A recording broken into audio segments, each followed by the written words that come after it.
Welcome to the Millennial Diner podcast. It's me, Jeff. I'm here at the diner with Phil as usual. And today, oh, this is so rad. We have Jill here with us today. Say hi, Jill. Hey. Jill, thank you so much for coming to the diner. We're so excited to share a meal with you and maybe talk about one of the most seminal albums in the pop punk scene of all time. Whatever. We'll see how it goes. So today we have a new waitress. Darla is here. Just to keep you and the listeners at home up to speed, we haven't seen Flo in a while. There might be foul play. We're not sure. We're looking into that. We have detectives on the case. And then, Bill, who was the waitress we had last time who ran off but got arrested at the end? That was Lorraine. Lorraine. She's the one who ran. Lorraine. She was the one who got off, ran away. May have murdered Flo. We don't know. But we don't know. It's something we're trying to figure out. But Darla's great. I mean, she just started here, and she promised that she'll keep our coffee cups full. So what else do we need? But nothing. Yeah. Right. Yes. Okay. So I'm going to start today. I promised myself I wasn't going to do this, but I'm really in the mood for green foods today. So I'm going to get myself a kale smoothie and, a plate of steamed broccoli and steamed broccoli. And yeah, I think it's all I need. You know what? Actually, I'm going to have a water with a slice of lime in it just to keep it all green. And I'll also have a coffee with oat milk. Jill, what are you going to order today at the diner? It's your first time at the diner, so what are you going to get here? It's my first time at the diner. I mean, I feel like, you gotta get classic breakfast. So I'm gonna get 2 eggs over medium with wheat toast, hash browns, bacon, also coffee with cream. But I would like to throw in also an Oreo milkshake. Oh, I love it. Yeah. Yeah. Oreo milkshakes are, I feel like they're always, whenever a place offers them, it's like you have to get them because it's like a delicacy. Because you're going above and beyond with your shake. Like, I'll always take a milkshake if they don't have it, but if they have the Oreos, like, that's a no-brainer. Like, that's a step above, like, a chocolate, vanilla, strawberry, whatever. It is. And you get the little cookie chunks in it, which is, like, the best, because their straw can't pick them all up, so at the end you might have some little crumbs left there. You know what else is great about Oreos in general? Accidentally vegan.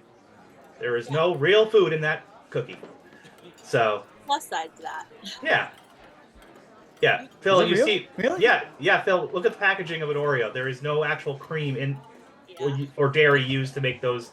They're made in a lab somewhere. You know what? I shouldn't be surprised, and yet I am. So. But Phil, if you dip those Oreos in dairy milk, then you got a problem. So you got to dip them in oat milk. That's true. That's what you got to do. That's gotta be a taste, I tell you. All right, Phil. What are you gonna have today? I think I'm gonna have rye toast with a smidge of butter and black coffee. That sounds really good today. All right. Well, old standby. Well, we gotta test the water here with Darla as a new waitress because is that presumptuous to say she made the coffee? Did she make the coffee? Do we know? Oh, I thought Maurice made the coffee, but. Is that okay? Then I'm okay. We're okay. I also test the waters. I mean, she's just bringing the food to. I mean, she's bringing the order to the kitchen and then bringing the food to you. Are you seeing if she's going to screw up your order? Because your order is complicated, to say the least. It is complicated. Well, I mean, that's why whenever I go to a new restaurant, I gotta try getting something I know, so they can really get a good vibe on the restaurant. So you screw up, yeah. So it's the same kind of thing. New person making coffee, gotta get an idea of what kind of, maybe they're heavy with the scoops. Who knows? So you're saying that you'll get chicken parm at every restaurant just to test. The chicken parm is like the canary in the coal mine for you. Not necessarily chicken parm, but yes, basically, yeah. Unless there's a really cool special, then I might get the specialized rye toast at that place. Oh, like a marble rye? Yeah, like a marble rye. Yeah. Mm-hmm. Still rye. Wow. It is still rye. I don't know if I've ever seen marble rye toast offered. Yeah, I feel like, people at home, if you know a place where you can get toast with marble rye, please send a letter to Phil in New Hampshire explaining I where it appreciate is. I appreciate that. Thank you. It's a little better than an angry letter. It's a letter about marble pie and where you can get it toasted. And that's what I call a good mail day. That's a good mail day. Yeah. You'll be surprised. I mean, who knows what might show up at your door? Maybe the actual toast itself. Yeah. Oh, so, you know what? If anybody can actually mail me toast, just mail me toast to New Hampshire. That'd be excellent. Open my mailbox. It's full of bread. Do you feel like in the history of the U.S. mail system, how often has toast been mailed? Do you think it's a higher number than we think? Or do you think I it's think it's more? more than zero, which is what I would think. Right, right. So yes, I I mean, would say it's overwhelming, but it is overwhelming. Phil, I dare say this could be a poll. Have you ever Oh, received toast in the mail? that's a great. You know what? I'm going to ask people. We'll ask the people ever receive toast in the mail. Okay, we'll ask them. We'll see what happens. Well, this is very exciting, Joe, because this has already gone off the rails in the wonderful way because we're discussing about mailing toast. Our diner orders. Yeah.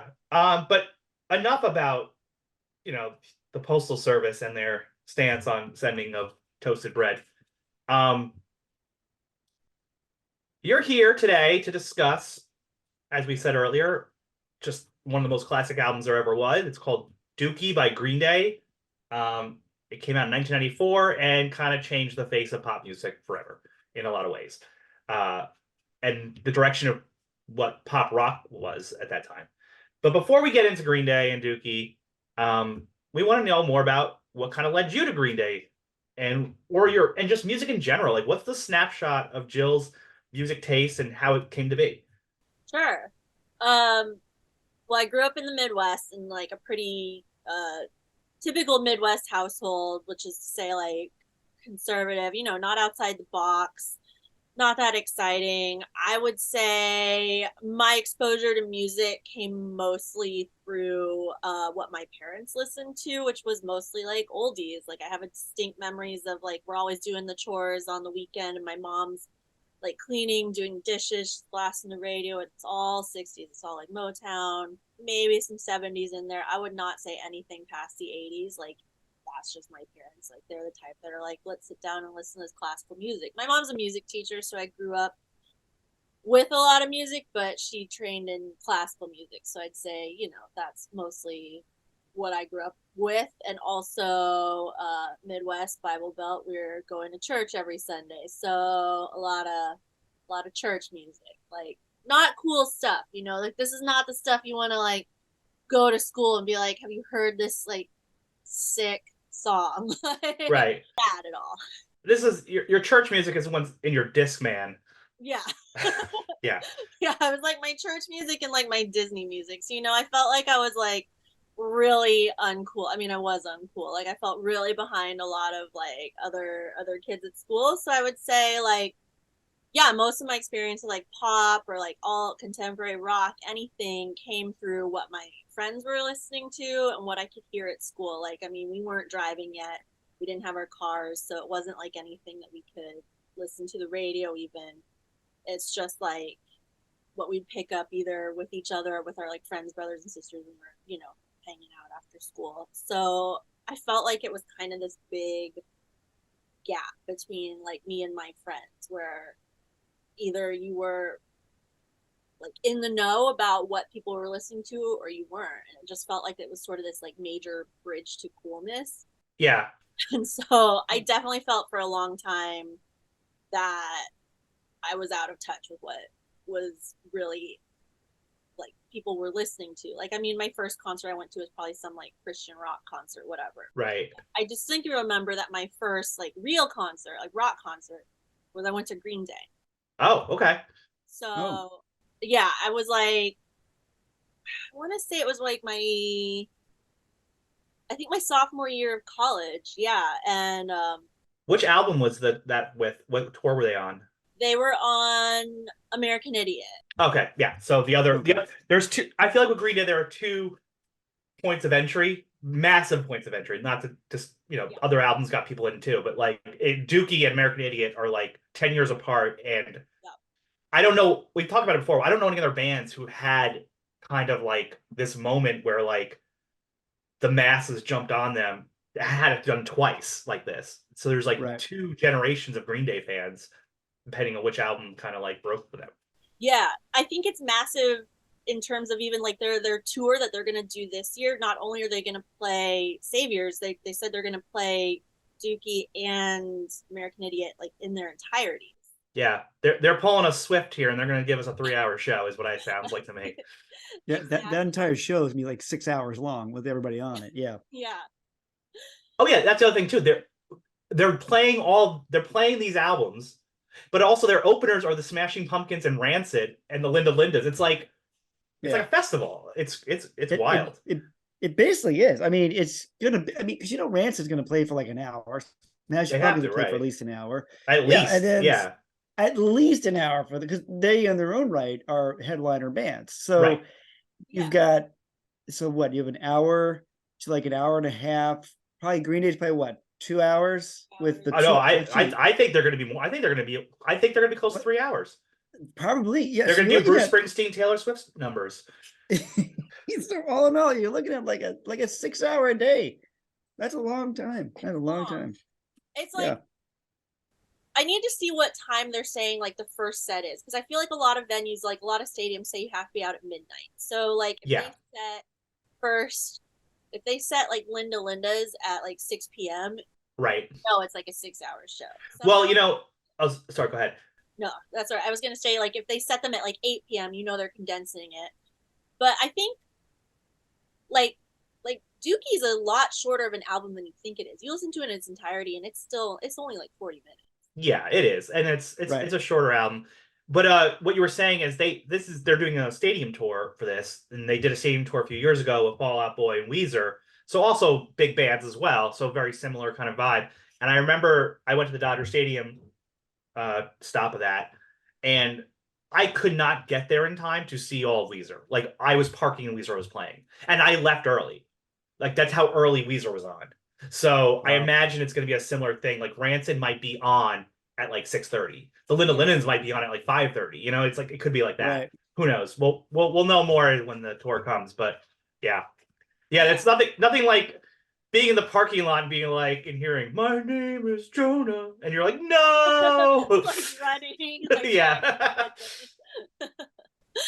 yeah, I mean, it's weird because y'all. I think we're trained to think like bands go on late, like concerts start late, like your main band doesn't go on till like 9 p.m. And as we're getting older, and as the bands are getting older, I think I am 100% here for the 5 p.m. headliner show. Absolutely. I went and saw I saw Movie Life play a couple of years ago, and I was bullshit with them because I'm like, they're going on at 10.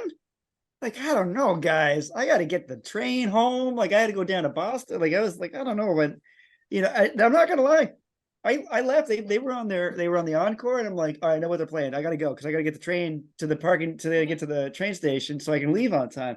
Because like trains in Boston shutting down, and you're like in a lurch at that point. So like, yeah, I don't know about this late show. I'm here for the 5. I like the 5 o'clock show. Yeah, 5 o'clock headliners. Let's get that going. Let's normalize 5 o'clock headliners. I love it. If the elder emos and elder millennials are going to all these concerts, you got to take into consideration their 8:30 p.m. bedtimes. Like, how horrified do you think young Jeff and young Phil would be if they heard you say like, I left during the encore because like I had to catch a train, I had to get home, I'm here for a 5 p.m. headliner.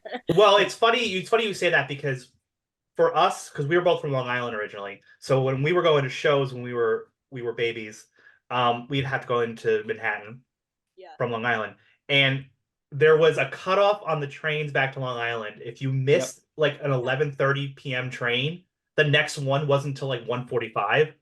Yeah. So I would never leave early, but there would be a run from Midtown. Usually, I'm thinking Roseland or something. A run down to Penn Station, running 20 blocks to make sure you got that train so you weren't stuck till 1:45 in the morning. I remember one time, I'm not kidding, I paid a cabbie. It was like, we had like, I remember having like, I had like 6 minutes. and I was like, I need to get to Penn State. Like we were up there, like in the 80s, and I'm like, I need to get to Penn Station as fast as you can get me there. Here is like, I gave him like $30. I was like, I have never driven that fast in a cab before, and I made that train by 1 minute. I was that train. It was amazing how fast that guy drove. Also, good for that cabbie. Right? Yeah, I'll take that. Yeah, yeah. It flew there. I was amazing. I don't think we stopped. Probably should have a couple of times, but I don't think we did. Hey, but remember, Jeff, there was also the spot between, if you missed the 1:30, or was it 2:00? It was like the last train until like 6:00. Yeah, that's the thing. If you missed that one, the one at 1:30, whatever it was. Yeah, whatever it was. Yeah. Then it shut down till 5:30 or something. And you're like, ooh. So and you best get comfortable. You'll be waiting at Penn Station for the next 3-4 hours. Did you ever do that? Did that happen to you? It has happened, yeah. It's happened, yeah. And then you just like, all right, whatever. I'll go get a bagel, get something to eat, because I got nothing but time. Yeah, the good thing, the old Penn Station, because now it's all new and fancy. Yeah. The old one just had like pizza places and like convenience stores. So you just like, there was a Taco Bell, so it was not uncommon to be sitting there in Penn Station, waiting the hours away, eating Taco Bell at 2 a.m. or yeah. It's like the airport. All rules are out the window. Yep. Like, I will pay $30 for this taco at Taco Bell. And not think it's unhinged. You're like, yeah. Oh, I'm gonna have margaritas at 6 a.m. Of course, there's a bar open at 6 a.m. at the airport. Why not? Yeah, why not? Yes. Jill, real quick. So, Iowa, you felt like you weren't cool, you weren't hip with the music. No. That was your perception. Clearly, I can't believe that's true. It's because you were such a knowledgeable person when it comes to music. Was there like a local punk scene where you grew up? So I'm sure there was. I mean, like, like Slipknot comes out of Iowa. Like definitely. But like, in no way, shape, or form could I have ever been dialed into it when I was like living at home, or like I could have listened to it like secretly, but there's no way I was getting myself to a show. It's like I lived probably an hour outside of Des Moines. I was in a really tiny town, like a town of like 1,200 people, like one stoplight that's not even a real stoplight, it's just red. Like, blinking. Yep. So like, blinky one. Yep. Yeah. To like sneak out was like a hard thing, like to not only sneak out but to like take a car, and to take a car for many hours to like like we didn't have cell phones. My parents would have been like, where are you? Like, this is so it's when you're, I feel like in the middle of nowhere, it's very hard to like get tuned into things like stuff when you are not an independent person. No, that makes sense. I mean, like Long Island was a little bit more like it was kind of in your face. Like people had like kids were putting on shows in backyards and stuff. And, like, they had flyers, and it was just like there were just shows. Like it was just kind of a thing. But I think that it might also be because we were close to New York City, and like that kind of trickled out that way.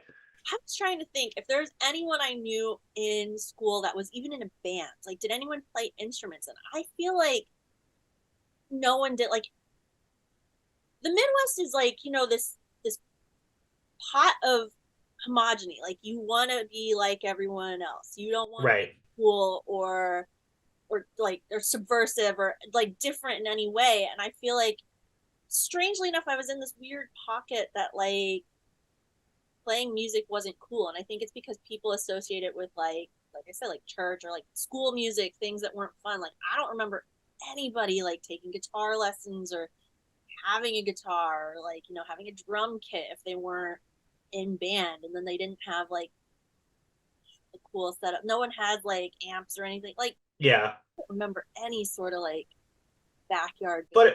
But it wasn't like music was outlawed like in Footloose or anything like that, right? It's not like that. It's just definitely like a cultural mindset, I feel like Well, no worries. Well, you found Green Day. You went to see them for the first time in college during the American Idiot tour. So you clearly found them. You got really into them. I know you did, because we went to a Green Day concert together. Green Day concert. Like in 2009-ish, I want to say. Yeah. I won tickets off the radio. Green Day, I feel like, is one of the bands I've seen the most. I think I've seen them 4 times, which is probably one of the bands I've seen the most. But strangely enough, like, like Dookie came out when I was 9, so we weren't quite listening to it then, but we were Yeah. definitely listening to it in middle school. And for some reason, I have like distinct memories of making PowerPoints. And at that time, PowerPoint was, you know, like the super basic like animations and stuff, but you could set it to music. And we thought we were really cool. We set it to Basket Case for some reason, and I forget what our PowerPoint was about, but we thought it was the raddest thing. Like, Oh yeah. well, we're sitting in class, like animating the stupid little like slides and transitions and stuff. And yeah, like I feel I like love every second of that. I love. I feel like I mean, we would have been 11 or 12, so the album had probably been out 2 or 3 years at that Yeah. time. And I feel like collectively as little middle schoolers, someone had found it, someone had bought it or something, or their older brother or sister had it. They brought it to school, and we were all listening to it. I remember. That's awesome. All right, before we dive more into Dookie, because we're ready to just start talking all Dookie all day, all night. I'm Yeah. salivating. I know to get this is into this it. is this is a big one. It's we've done a lot of episodes, and it's amazing to me that this album fell this far back. It's like Yeah. now I'm like, Phil, why didn't we start with this album? Because this started everything. Don't know. Yeah. Yep. But oh, But besides Green Day, if you had the opportunity to I don't know, call upon Godzilla to come and stomp down on Mount Rushmore, destroy it, pummel it to the ground, and then you got to rebuild it. And on top of it, you were going to put 4 musicians or bands or artists of that ilk. Who would be on your Mount Rushmore? So this is really tough. Like I knew this question was coming. I've spent a lot of my time leading up to this podcast thinking about what I'm going to say, and I was stressing myself out about it because I was like, what do I listen to? What do I like? And I found that like the things I kept coming back to, the things that like have meant a lot to me as I have grown up, or like songs or artists I keep coming back to, I'm like, are not that out of the box. It's like pretty pedestrian. So I told Jeff, I was like, oh my God, I'm going to sound so basic or whatever. It's like, you know, things like I know you guys talked about Bowie like previously. Like I love, who doesn't love Bowie? But it's, you know, it's things like that where I'm like, so I don't. Well, they're iconic for a reason, you know. They're iconic. Right. So I would say like what I chose is pretty iconic.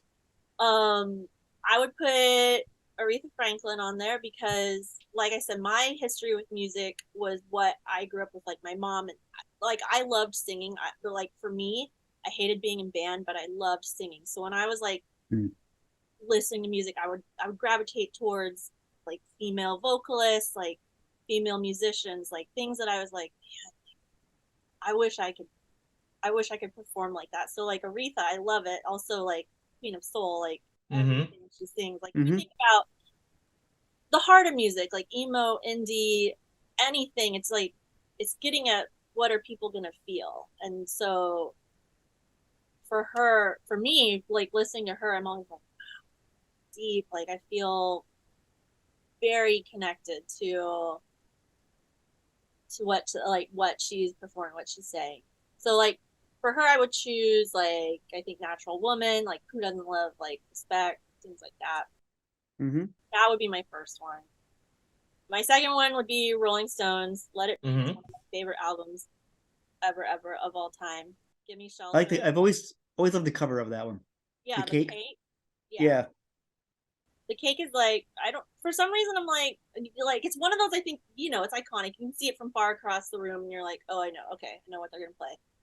And I've seen them twice, obviously when they were old, but concert's still iconic. It's a great time. Like to me, they're sort of the beginning of rock in America, like with Beatles and Rolling Stones bringing over to America. I mean, that was sort of the start of anything. We wouldn't have anything that we do now, I feel like, here without that. And before that, even like well, one thing I liked about the Stones, in direct comparison to the Beatles, is like the Stones, they were kind of dirty. You know, like they were like the dirty rock versus like you know, the good, although you know, they always got crap because of their hair was longer or whatnot. But like the Beatles had more of a clean cut look, right? They always wore suits. And in comparison with the Stones, you had this kind of vibe of like, I don't know, like this something dark could happen with the Stones. I mean, it just It's like reflected in their music. Like I know there was some interview I think it came out last year and it was like a little beefy between I want to say Jagger and the Beatles, and he was kind of like, well, we've experimented with a lot more styles, and I'm like, Yeah. true, but I don't want to discount the Beatles either. But yeah, I think the Beatles definitely were like the clean, the nice boys. right. At least in the beginning, Yeah. at least in the beginning, and then At least in the beginning, Sergeant yeah. Pepper's happened, and Yeah, it's like all bets are whatever. Yeah, but I also think that was a bigger delineation in music of where like rock was going, where the subversive culture was going. So. I imagine the question at the time is, are you a Stones person or a Beatles person? Really said a lot about you at the time, I imagine. I do. Yeah, I think about that a lot for some reason because I feel like we do pin a lot of like rock history on them, and obviously they're influenced by gospel, by like Chuck Berry, everything, Elvis, Right. But they're good to talk about in especially this when we're going to talk about massive pop explosions of certain kind of music because yeah, Beatles kind of knocked the door down. They were the first sensation, but that was what 60 what 66. I don't know. Someone can correct me. 62, like 64, 62. 62, whatever it was. Mm-hmm. But that's great because 30 years later, Green Day would have a moment like that, Right. Right. and it's because it was started with Beatlemania, and you could have Green Day mania or Nirvana mania before that, and it's just kind of like something breaks through and it becomes a phenomenon.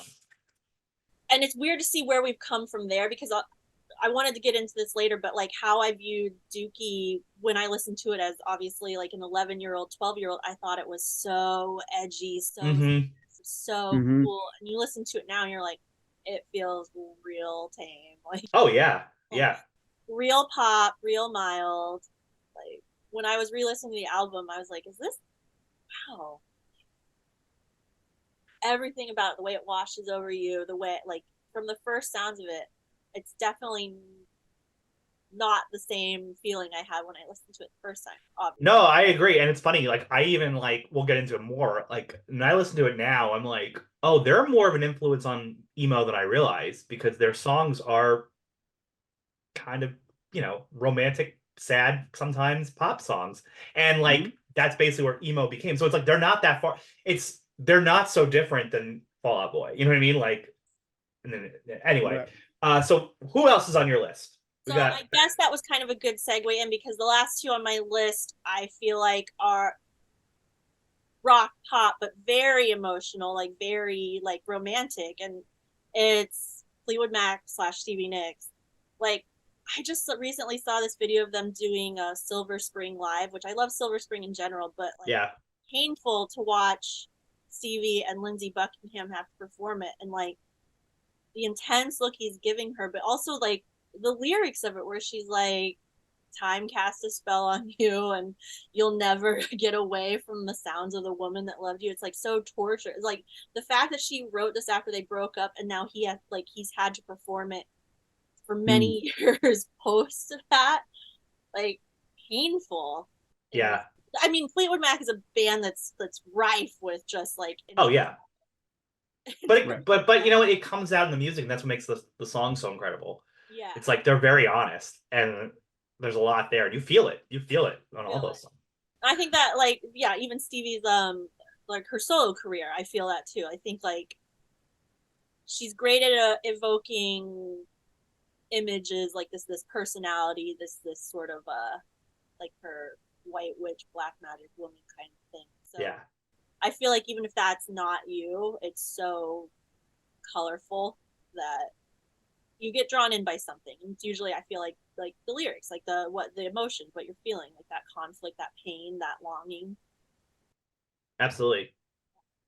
So who's last? The last one, Jeff is going to be very excited because he was like, I really hope you say this. And I was like, this is the most basic, but I gotta. It's Taylor. It's Taylor Swift because she is the most emo without being emo. Like, I've had this interesting relationship with her career. Like, we're similar in age. I'm maybe, I think, like 4 or 5 years older than her. And so I feel like we kind of grown up together. And I hated her early music. I thought it was trash. I was like, this is dumb. This is just like a little girl talking about her love life. And like as you get older, you're like, we are all little kids talking. We're all little girls thinking about our love life. life. Yeah. But you see also how I think her lyrics have changed with her. Like when Midnights came out in 2022, everyone's like, this album is life changing, and I was really expecting something like Rumors-ish, something that was going to blow my mind. And when I first listened to Midnights, I was like, I don't see it. It's just the same thing it's been. And then I listened to it again, and you listen to the lyrics, and you hear how she is grown as a person, but not necessarily in a good way, where it's like you sink a little further into your idiosyncrasies and your, I don't want to say craziness, but you know, she talks about how she's like she feels like she's become too big of a personality to even be a person, you know, like just this entity. And like even though the re-releases of her albums that she's doing, seeing how she does the songs now, or how they were originally supposed to be and they got cut down for the original album, I feel like you get this great depth of a picture into someone's mind that you're like, not so different than mine when I'm spinning out about something, and you feel tied into that craziness in a good way. Like, I mean, like, who does a 10-minute song? Who says, let me do this 10-minute song about how I felt at 21 about breaking up with Jake Gyllenhaal? And you're like, relatable. I feel like I broke up with Jake Gyllenhaal, and you know, he still has my scarf. You know, it's just that her specificity of what she's going through. She trusts that she can be specific about her life and knows that even with those specifics, it resonates even more so with other people. It's like there's like something you can hang your like heart onto, I guess. Yeah. In her lyrics. Yeah. They're very like distinct scenes that she's painting. Mm-hmm. Oh, I've definitely, if I haven't been in this exact one, I've been in something like it. And maybe what I'm feeling is not so out there, like, you know. Well, the idea that you can relate to someone who basically sings about like breakup songs and makes them deep and meaningful to you in some way. Yeah. Well, it's like breakup songs, but like now that you're saying that, like even like, and not in like the punk way or even how Green Day will kick off this album way, this kind of thing of like you're a little bit of an outsider sometimes, you know, and you're an outcast. In like, I mean, yeah, I mean, off of Midnights, I mean, isn't that, you know, on The Problem It's Me? Like that whole thing, it's like, oh yeah, there's a disconnect there, and you do feel that isolation. She's the monster on the hill, and that's like, to me, I read it as she's like, I'm not even myself anymore. I'm this entity, this personality that's bigger than me. I'm this thing that's so disconnected from being a person. Like, how do I reconcile these human feelings I'm having with like almost inhumane sort of object? Yeah, I can't imagine the life that she must lead because it's so she has to be. She can't be, you know, in public. And look what happens when she is. Look what happens when she goes to a football stadium, you know. Anyway, well, that's a whole other thing. But so that's an incredible list. If you were to pick a song from one of these artists to play right now for the listeners, which song would you choose? I'm so curious to see what you're gonna pick. I'm gonna bum you out, and I'm gonna go back, and like I said, I think it's Silver Spring from Fleetwood Mac. Oh, I'm not bummed. As soon as you brought it up, I was like, I really hope she picked Silver Spring because that's so awesome to kick off our Green Day Dookie podcast with Fleetwood Mac's Silver Spring. So here it is. I saw a T-shirt for Silver Spring, an image of Stevie Nicks like giving the death stare to Lindsey Buckingham during the performance stuff. Yeah, death stare, and I'm like, that's a funny shirt. Like, he's giving her this stare back, but it's not this death stare. It's like a kind of like a, not longing, but it's definitely like a weird mixture of kind of like, I fucked up, but like, right. But also like, I now have to perform this song literally. Like, yeah, forever. forever. Yeah, Forever. and she has this look of like complete vindication and just like that you are stuck playing this song forever. Like Oh she boy. did it. I know, like I don't know. Yeah, I think it was. I'd always liked that song, and yeah, like I said, recently I just saw that video again, and it Mm. it brought new new feelings about it. I think. Well, it's time to talk about Dookie. All right. About time. I've been looking forward to talking about shit for the longest time, so I'm glad we finally get to do it. Well, first of I, all, that's the thing. Your like breakthrough album that's going to like take over the world, and it's called Dookie. Like, Dookie. yeah. Did you know what Dookie was before you this album? Like, I feel like I guess it was a slang term for poop, but I did not know. I only know Dookie from this album. You know what I mean? Yeah, like it wasn't like a colloquialism I frequented often as no, well, no, because when this came out, like I was like in middle school and I was fully embracing swear words at this Mm-hmm. point, and so I was kind of like you'd say shit all the time because you thought it sounded cool and adult to suddenly swear all the time. I don't know. Like I definitely knew what it was because that I feel like that's part of the reason like we liked it in middle school is because Right. we giggled over this.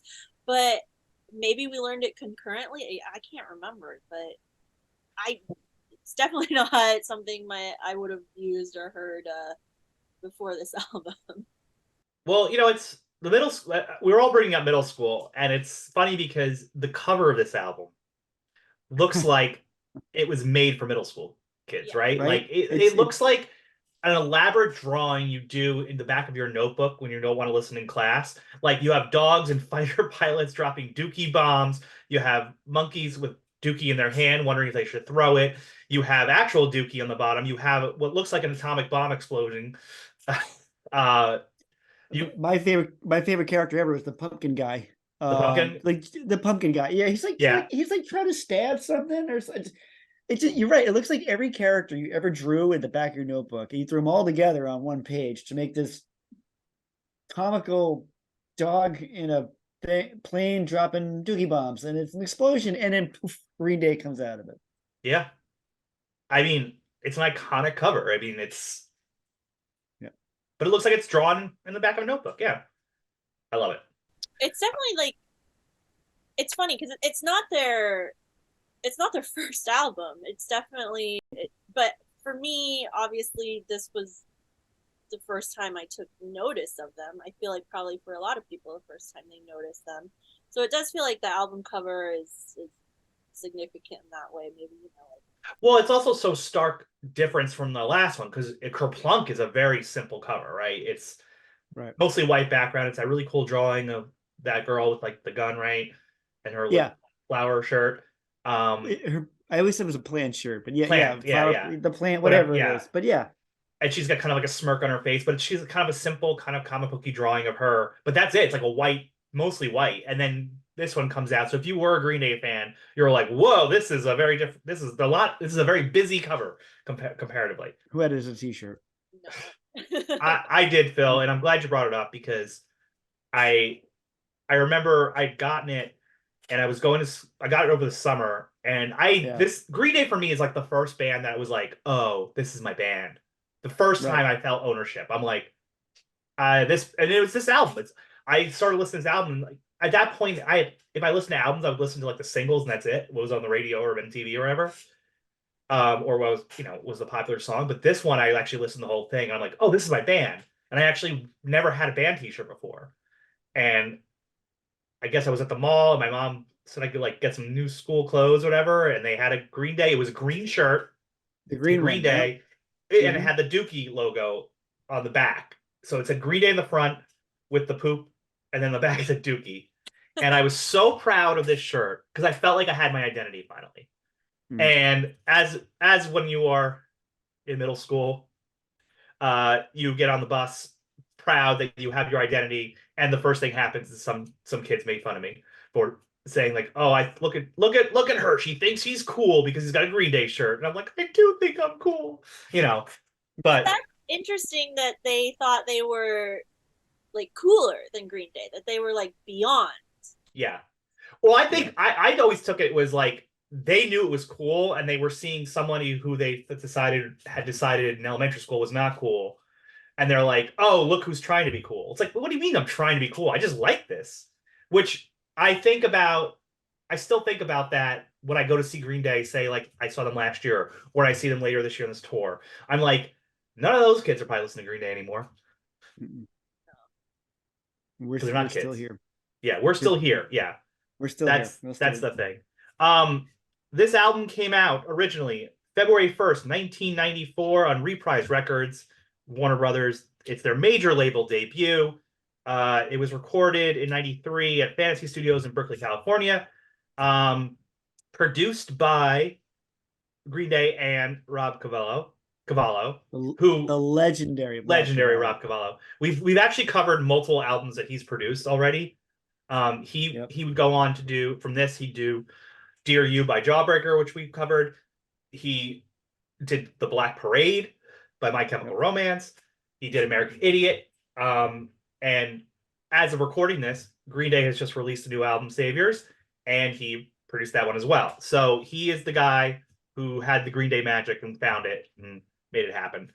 But yeah, what's very important about this album coming out, timing wise, it came out in February '94. Green Day, I don't think really exploded until that summer. They were one of Because of the one most, thing. Because of one thing. yeah, Because of yeah, one thing. because of the what anniversary of Woodstock was it? Was it the 30th anniversary? Oh, No, 25? no, no, 25. Yeah, it was 25. The 25th Yeah. anniversary of Woodstock, they did another Woodstock in '94. I don't know much about Woodstock '94 except for two performances. It's the Nine Inch Nails performance and it's the Green Day Dookie. Uh, both Downward Spiral and Dookie came out in '94. Both those bands exploded in the mainstream. Very different sides of the coin, but both of them were involved in mud in that performance. I remember I've watched the Nine Inch Nails on YouTube, and Trent Reznor's just covered in mud the whole thing. And Mm. then I watched the Green Day, and Green Day was people started throwing mud at them, and they started throwing mud back, not in like we hate you, just in like a fun way. Yeah. But that was it. Like once they played that, it was like they every kid wanted a Green Day shirt at that point.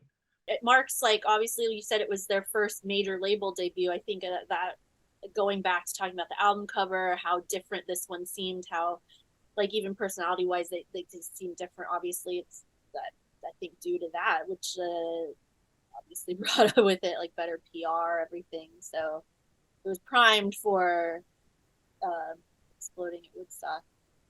Well, you know what? Also, if you look at pop rock at the time, we're gonna call it that, like modern rock radio at the point in '94, early '90s was dominated by grunge and Nirvana. Right.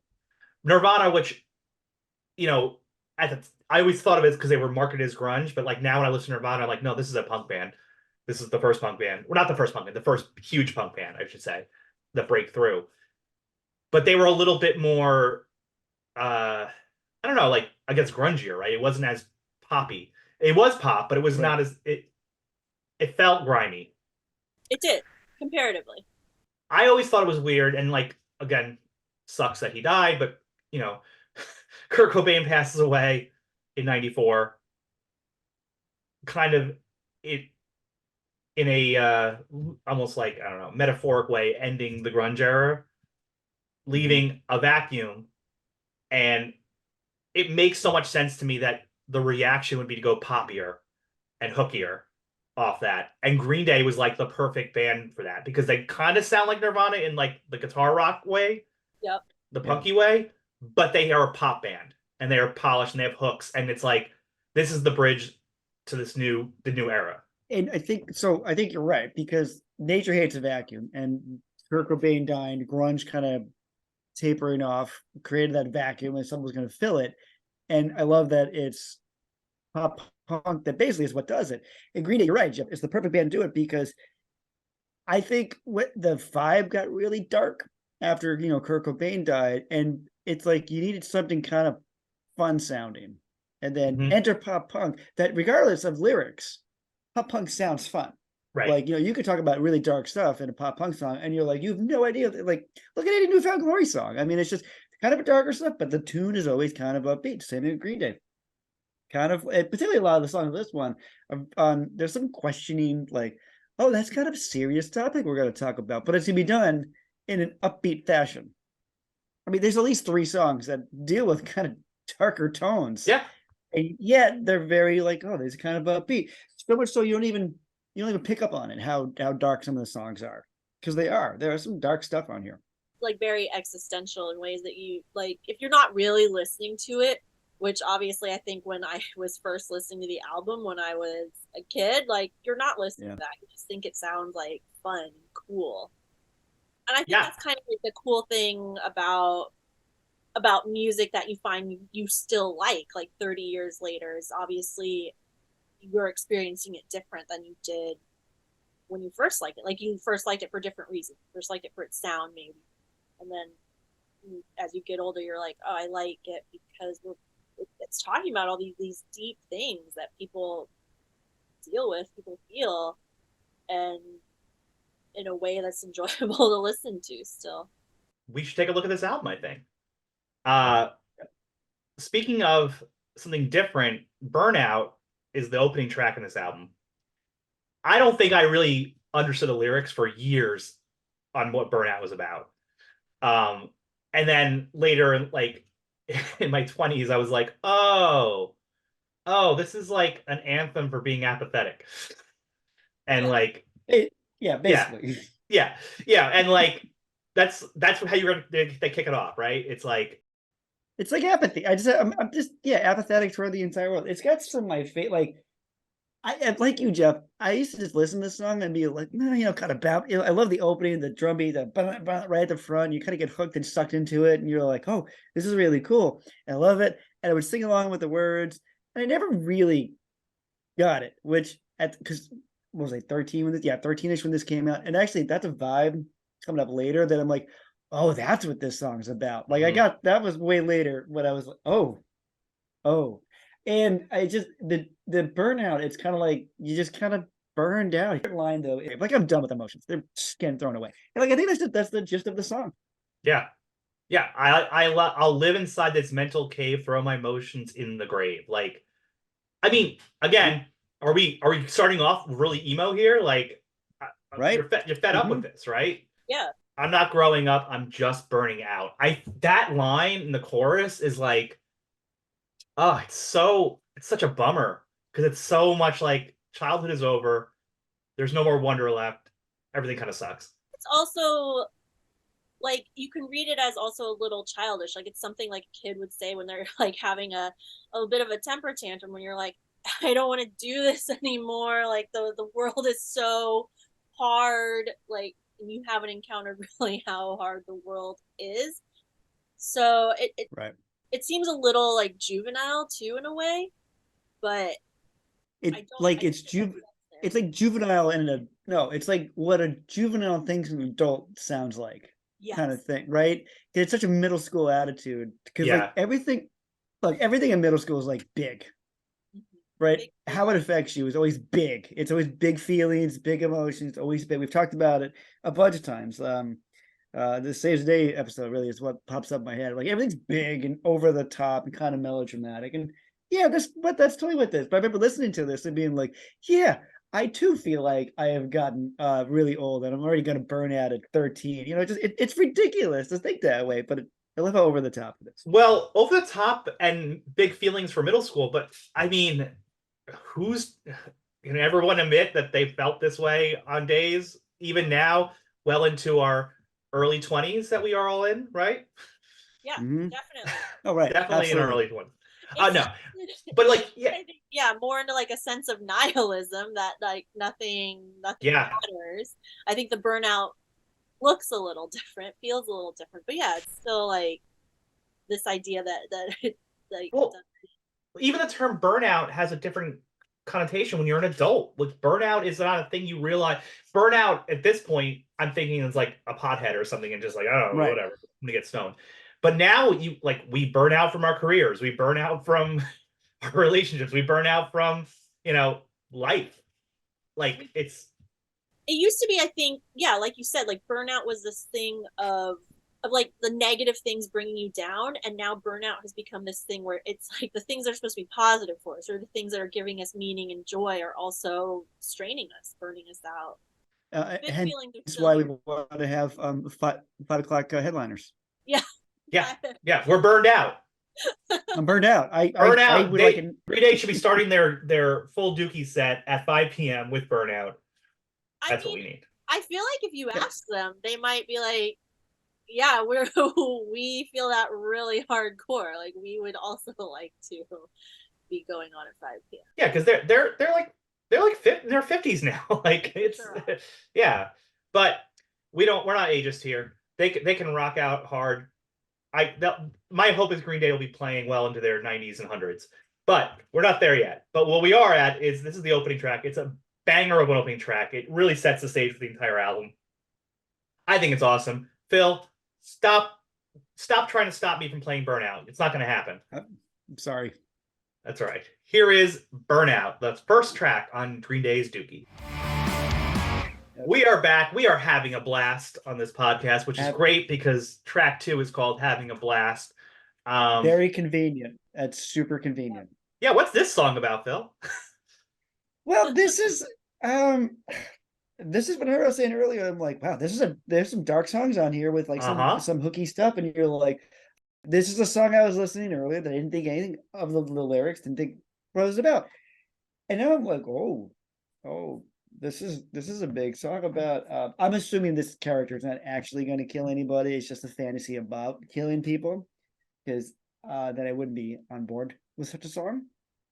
But really, I think it's just taking vengeance on one person, the person who broke your heart. And I think really that's all. And you're having a blast, tongue in cheekly about it, because a blast is the bomb. Yeah, I mean, thinking about like we were listening to this when we were in school. Like, do you think a song like this could even come out? You know, no, I don't think. No, this. It's funny. This is a song I don't think could come out nowadays and be accepted. It reminds me a lot of Heathers, the movie Heathers from like '89 with Winona Ryder and Christian Slater, and Shannon Doherty was in it, which is a movie about talking about teen suicide. And again, that movie could never come out ever today, like in its form. And I think that this song is the same. I don't think anybody ever have the guts to put this song out. I also I mean, it's funny because I also never really realized what this was about, and I'm like, this time I'm like, oh, it's about a suicide bomber. Yeah. Like I was like, what? Like, and it threw me. I mean, again, Phil, I think you said it best. It's such a catchy song. Mm-hmm. It's fast. It's fun. And not what I realized I was singing along to all these years. No, because I'm gonna take it all out on you, and because it sounds like an angry song about some ex-lover or whatnot. Right. I'm angry. I'm gonna take all this out on you, and all the shit you put me through. But then, well, no one is getting out alive. Or wait a minute, that's not good. Like, no, because I don't think I ever really even realized that it was explosives duct taped to my spine was the actual lyrics. Like the longest time, I don't think I ever got that. And then I remember reading it and going like, this is different than what I anticipated this song to be about. The fact that it ends like so nonchalantly, where they're saying like you build up all the small things in your head to make one problem that adds up to nothing. It's something so serious that they just kind of like the lyrics like right off of like, oh, it's just the thing I was feeling. No big deal. Like no big deal. Because even the chorus to me, this is all nothing. Yeah. Like doing all this is nothing. Like, oh, okay, buddy. That's a strong feeling. Someone is very upset and angry, and I think you're right, Phil. It's like the fantasy of like, well, then I'm just gonna blow everything up. Again, coming off a burnout, that headspace of just like, everything sucks. And then in Burnout, they're just burning out. In this case, the character's blowing everything up. And I don't know about you, but I feel like a chump not realizing what that song was about. 100%. Good old chump. Yeah, I think it's one of those that, like you said, you listen to just for like the catchy hooks, the melody. Yeah, you're like, oh, wait, what did they say? Does that say what I think? Yeah. It's a fun song though.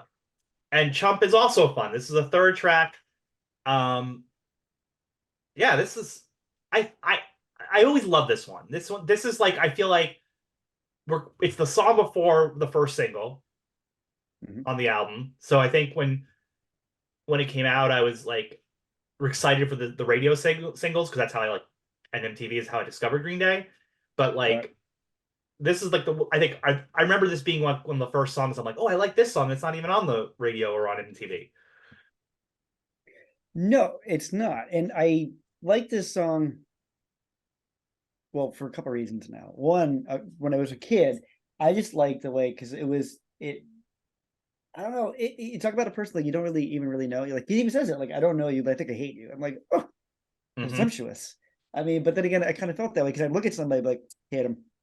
I don't know why. Still like him. Something about it. Very judgmental. It has one of my favorite lines I ever wrote, because even as a kid, I thought it was like, what's a magic man, egocentric plastic man? That's just sounds cool. I have no idea what it means, but it sounds cool. But looking back now on this, and well, then basically that you're a chump, and I feel like that because middle school, like sometimes people they're mean, play tricks on you, whatnot. You're like, I'm a chump. I fell for that. Why did I fall for that? I'm a chump.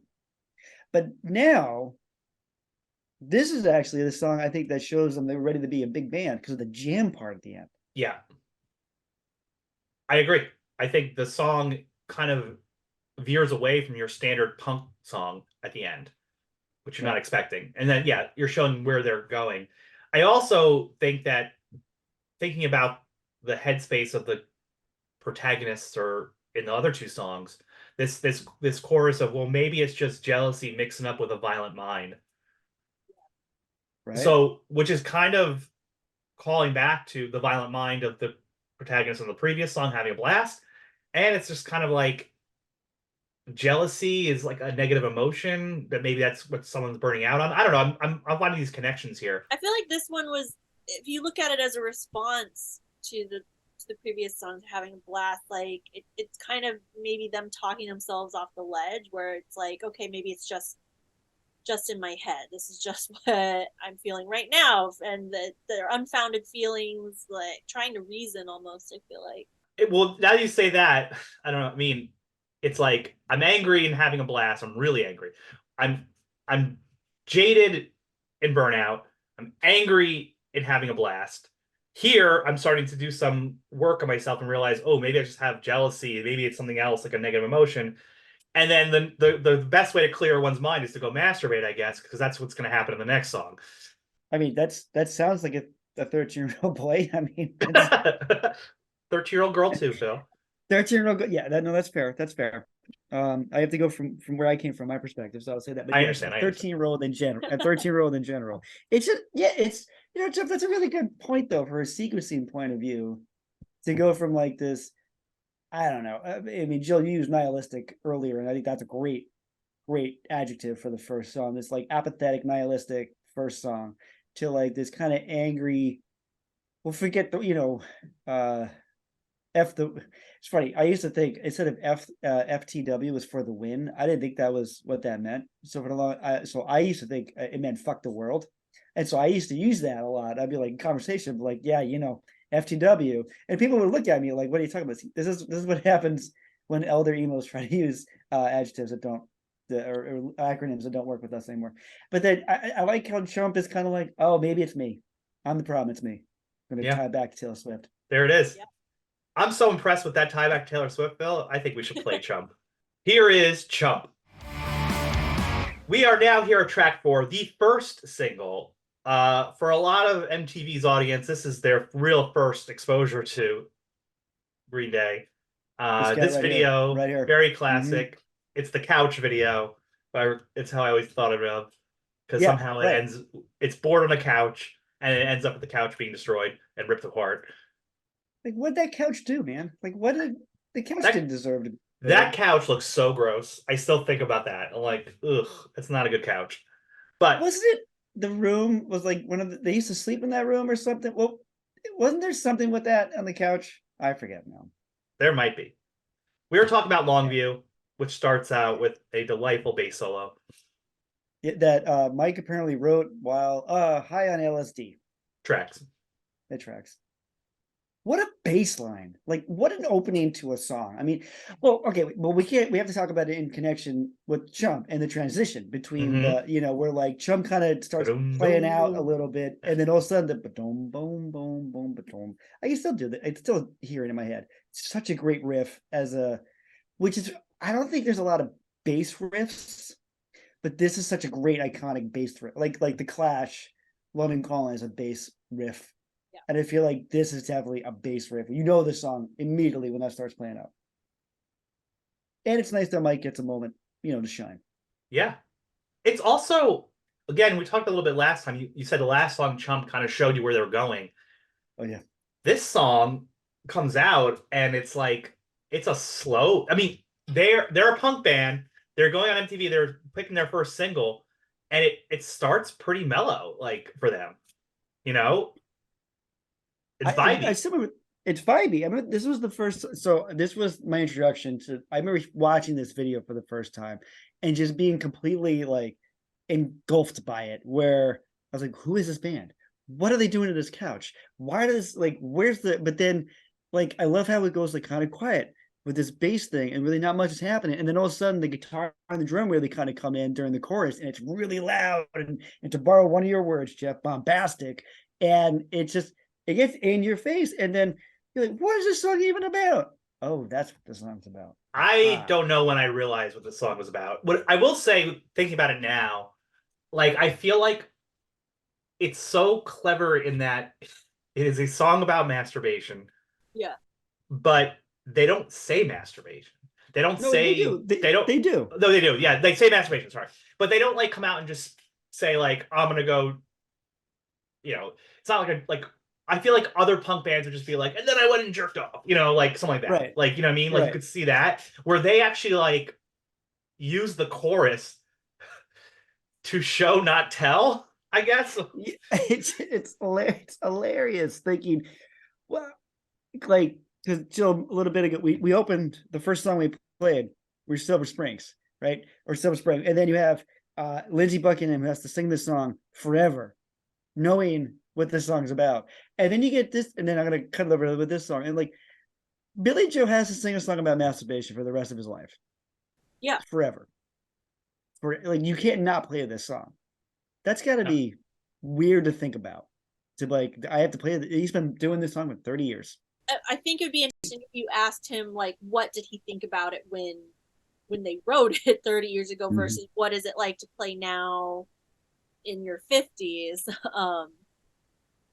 I mean, like when you read the lyrics, it's very sad. Like self-gratification means nothing, and if you don't have that, what do you have? What do you have at that point? Right. Well, I feel like it's so interesting because it all comes together in the third verse. I sit around and watch the phone. No one's calling. Call me pathetic. Call me what you will. We will.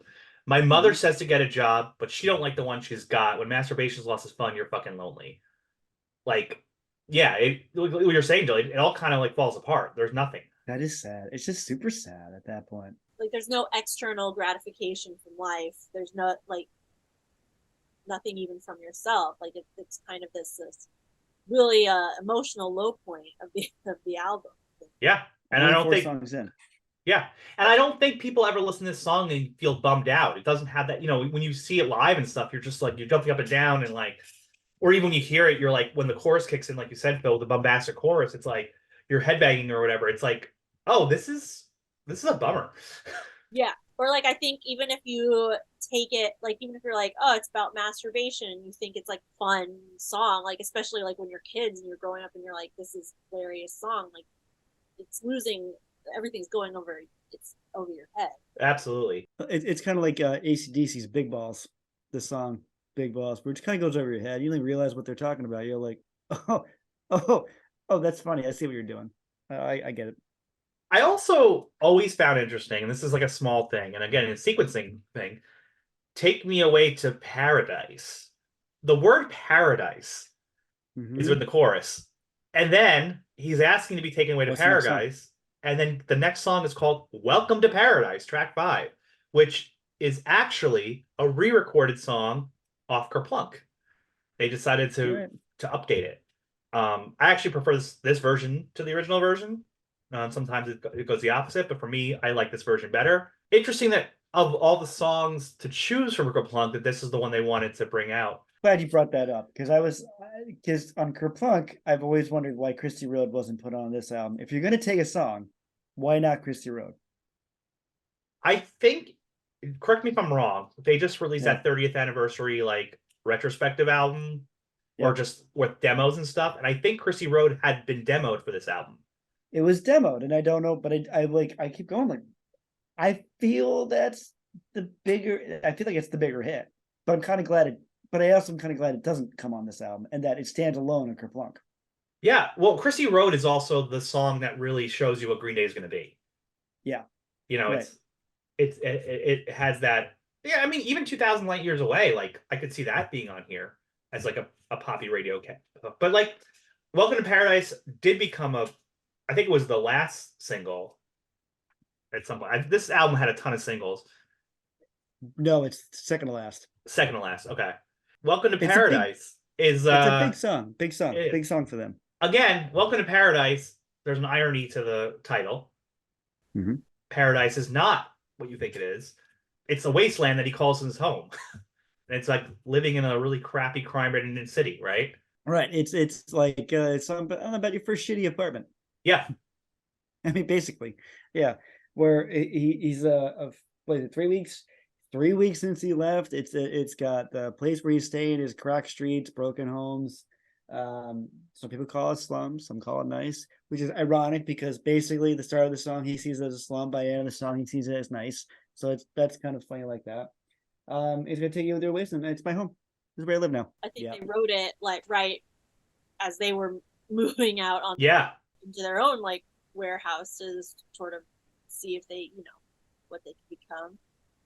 And so I'm sure that it was reflective of what they're really feeling. Like it's shitty. Like your first apartment's always kind of shitty, but it's definitely it's home. It's your first thing. You know what I really love about this song? The emotional journey the character goes on. Because it starts off with, "Can you hear me whining? 3 weeks since I left home, Mom. Basically, I'm on my own. I'm feeling so alone. It's not going well." And then the chorus is like, "Look at the cracked streets, the broken homes, the slums. Some call it nice. Take you to the wasteland I call home." Then verse two, act two, geez. Verse two, it's not getting better. Gunshot rings out in the station, and another urgent snaps left dead on his own. Makes me wonder why I'm still here. But for some strange reason, it's now feeling like my home, and I'm never gonna go. So it's like it sucks. He knows it sucks, but it's starting to feel like home. And then you get to the third verse. "Dear mother, can you hear me laughing? It's been 6 months since I left your home. It makes me wonder I'm still here. For some strange reason, it's now feeling like home, and I'm never gonna go." So he's now there 6 months, and it's home. And I feel like there's that musical transition we go through with the guitar, like the band comes in, and because there's a big long musical journey between those two verses. And I always think that's the passage of time. And like it's so silly to me when I was a kid. I was listening to the song, I was like, that's really neat that they did that. Like that was the kind of vibe I would have. Like, well, that's kind of neat. We had a little journey of time. Yeah. I was like, I didn't know you could do that in a song. That's kind of fun. That's literally what I thought. That's literally my thought back then. I was like, oh, neat. I guess like that must be like growing up and like getting out on your own, because I feel like, yeah, your first apartment, well, it should be kind of shitty. I mean, it's hopefully safe, but it shouldn't be like it's like your car. Your first car should be kind of a decent get you there beatbox. Is that right? Beatbox? No, beater. Old beater. Beatbox, yeah. Beatbox. That's like, no, I don't want to do that. No, like a beater. We're like, because then you appreciate the nicer thing later. I don't know. Maybe that's me. Phil's sitting here trying to make himself seem so blue collar, but his first car was a Tesla when he was 16. Yeah, I created them apparently. Yeah, no, there was no such thing as Teslas when Phil was 16. No. But well, my actually I can tell you my first car was an '88 Toyota Corolla that had flip up lights, which I thought was the neatest thing in the entire world. That is very cool. Yep. I remember the flip up lights on like Pontiacs. Like a lot of people did Pontiacs where I grew up. I think my first car was I had a Dodge Spirit, which I don't like I'd never even heard of at the time. Who knows? Haven't seen them since.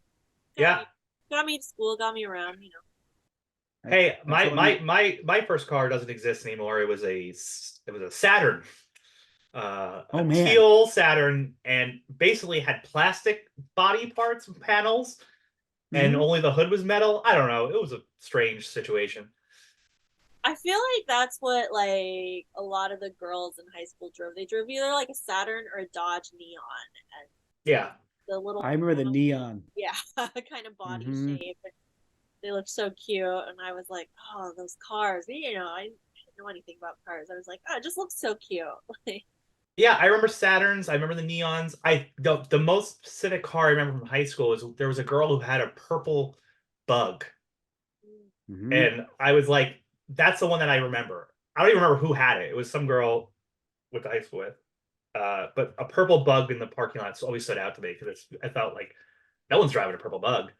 Yeah, or someone at my school also had a PT Cruiser, Mm-hmm. but it definitely stood out. You're like, okay. High Phil, school. Yeah. high school, reminiscing, waxing poetic about high school. Remember when it was paradise, high school? Well, welcome to it. Here is welcome to paradise. I'm just kidding, everybody. High school was not paradise. And Phil's being very kind to not yell at me about it.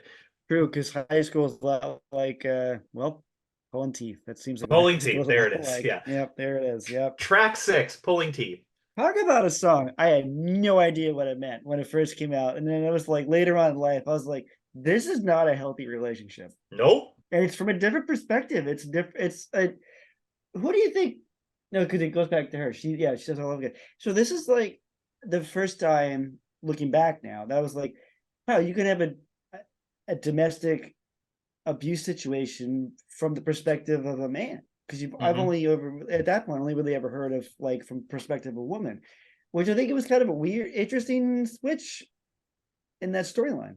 What do you think? Yeah, yeah, exactly, 100%. It's not the typical way that you hear about that, but it is something that's out there. Um, but this one also, this is a weird association I make with this song, but for some reason, and this is because before I got into Green Day and Blink and all the punk music, the only true artist, my real true first artist I loved was Weird Al Yankovic. For some reason, this song sounds like a Weird Al song to me. Like he has some of these like What? original songs he does that are a little more like Yeah, folky, and this one for whatever reason I think it's Billy Joe's voice, and also because like it's a song about abuse, but it's also kind of jokey. it's deceptive because you're like, well, because if you just listen to the music of it, you're like, oh, it's a love song, pop song kind of thing. And then you're like, oh no, it's not, and yeah, it's. But I was also kind of done. It seems kind of jokish, like off Kerplunk. It was love dominated love slave or just Mm-hmm. dominated love slave or whatever it was. Like I always had that vibe, like that song and this song were buddies, Yeah. and I can see the Weird Al concept coming in. That this song is kind of they're kind of buddies with each other. Well, especially on that. So go ahead, Jeff. The absurdity, I think. I mean, that's what you're kind of getting Yeah. at. I think just that it's like something so like weirdly absurd and also like psychological. Yeah. Is she ultra violent? Is she disturbed? I better tell her that I love her. Like, yeah, that is. I mean, that's someone in a very toxic, abusive relationship. I think the saddest part of the whole album is it comes up just after that. Looking out from my window from someone that's passing by. No one knows I'm locked in here. All I do is cry. That's like the saddest part of the whole album. It's just I always imagine the way looking out my window. I always kind of imagine this was like in a basement, and you had that like weird slot window. Yeah, yeah. Like there was like and like all you could see was feet walking by, and you would like sadly try to knock on it, try to get Like, someone to help. notice you. Yeah, yeah. Help, I'm down here, please. It's the saddest song. This is the saddest thing. It's relationships like this that can turn you into a basket case. 100%. 100%. Who distinctly remembers this music video? I mean, if my brain was a dictionary and you looked up music video in my brain dictionary, this video would be the example. I mean, honestly, yeah, this video was everywhere on MTV. Uh-huh. Second single. Second single, I mean, it's I don't know if we would make this video today. We are a little bit more, well, some of us are way more understanding of mental health situations and the reality of it and what it actually means to have these issues that we're working through. There is kind of like a jokiness to it of it's like this what's that Jack Nicholson movie? One Flew into the Cuckoo's Nest kind of vibe to it. Yeah.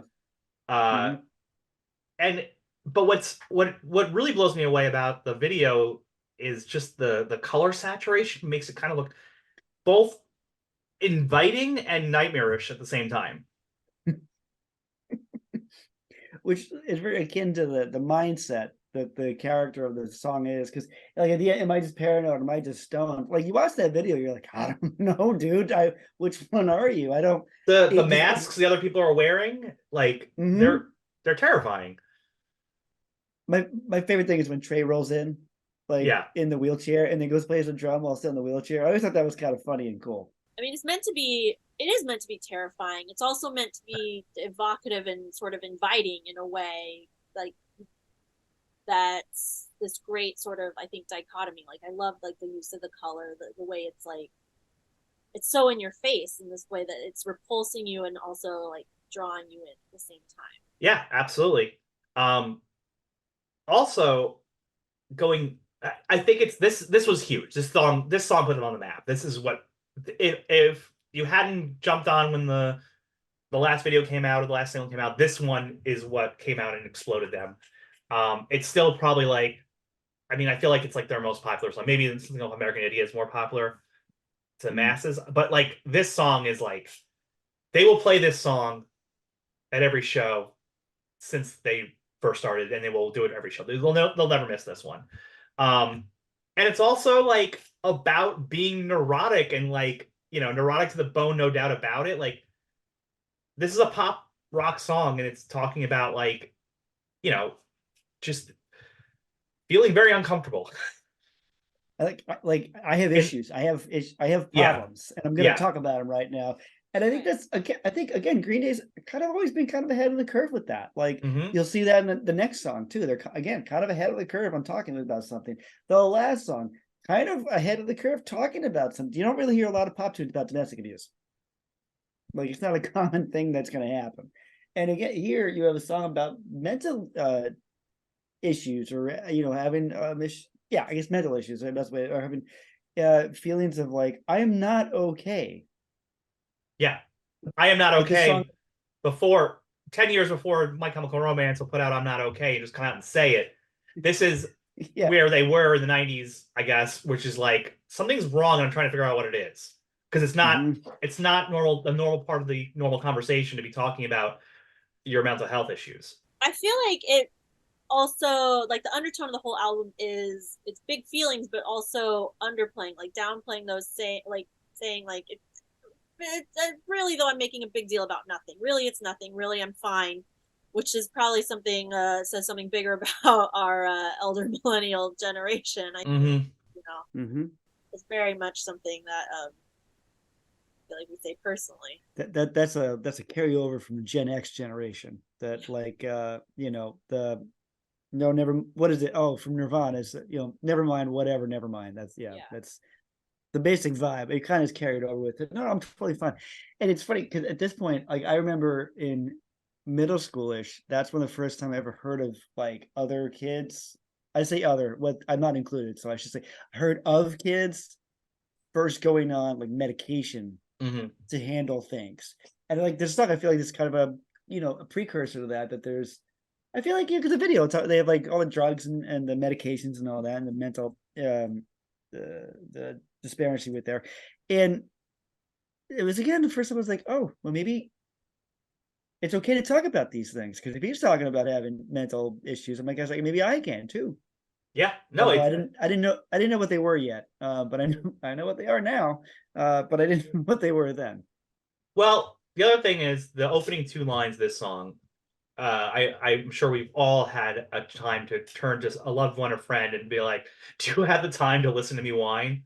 Because this is Hmm. about venting about everything and nothing all at once. He's feeling melodramatic like a fool, but like, yeah, he's looking for help. And then I don't know, but on top of that, it's so hooky. It's such a earworm. Like it has all the parts you need for a hit song. Right. And then has this weird moment. It's to this day I still think it was ahead of it. Where he goes, I went to a shrink. Mm-hmm. The shrink said it's lack of sex that's bringing me down. So where does the person go? He goes to a whore who's a guy. Because the Mm-hmm. next thing is like he said, my life's a bore. So quit. But I remember hearing the song. I was like, oh, they can be guys. I Mm-hmm. don't think I knew that. I don't think that was like this. So sad and pathetic I was at that age where I was like, I didn't know that was a thing. That's a thing. But like flipping that on its head, I think it was always kind of a cool thing that they did. Well, yeah, especially for a song that was like in uh the mass market of the culture, you know, Mm-hmm. that wasn't happening. Like that wasn't being, I don't know, as presented as much. And it's like, well, yeah, obviously. Now Obviously, we say now that, it, but yeah, yeah, It's weird though yeah, because in the next line, I think he flips it back where he's like, so he, something like quit whining because it's bringing her down. hmm. The previous line is mm-hmm. he, the next line is her. I wonder if it's just like this is. I thought about this a lot. I always wondered if it was like he's trying with so many different people, right? Like he's trying different shrinks. Yeah, He's trying different prostitutes, you know, right. and gender doesn't matter because he's just trying to Well, like fix his head. well, yeah, it's like, and he's also showcasing that like what I like for me, in my perspective, was like, well, everything's not what you think it is. And I was Right. like, oh, things can be different. Okay, I'm gonna learn to embrace that things can be different. I'm sure it's a bit too like Billy Joe was. I don't remember when he came out, but he's bisexual. He probably I can't remember when he said it, but I'm sure that tints the lyrics there too. Yeah. Yeah. And it's, and I don't know when he ever like was open about that. Um when that happened, but like it's in the song and it's something now you can look back on and be like, oh, it's been there. This is 1994 in one of the biggest songs of the year, and yeah, it's always been there.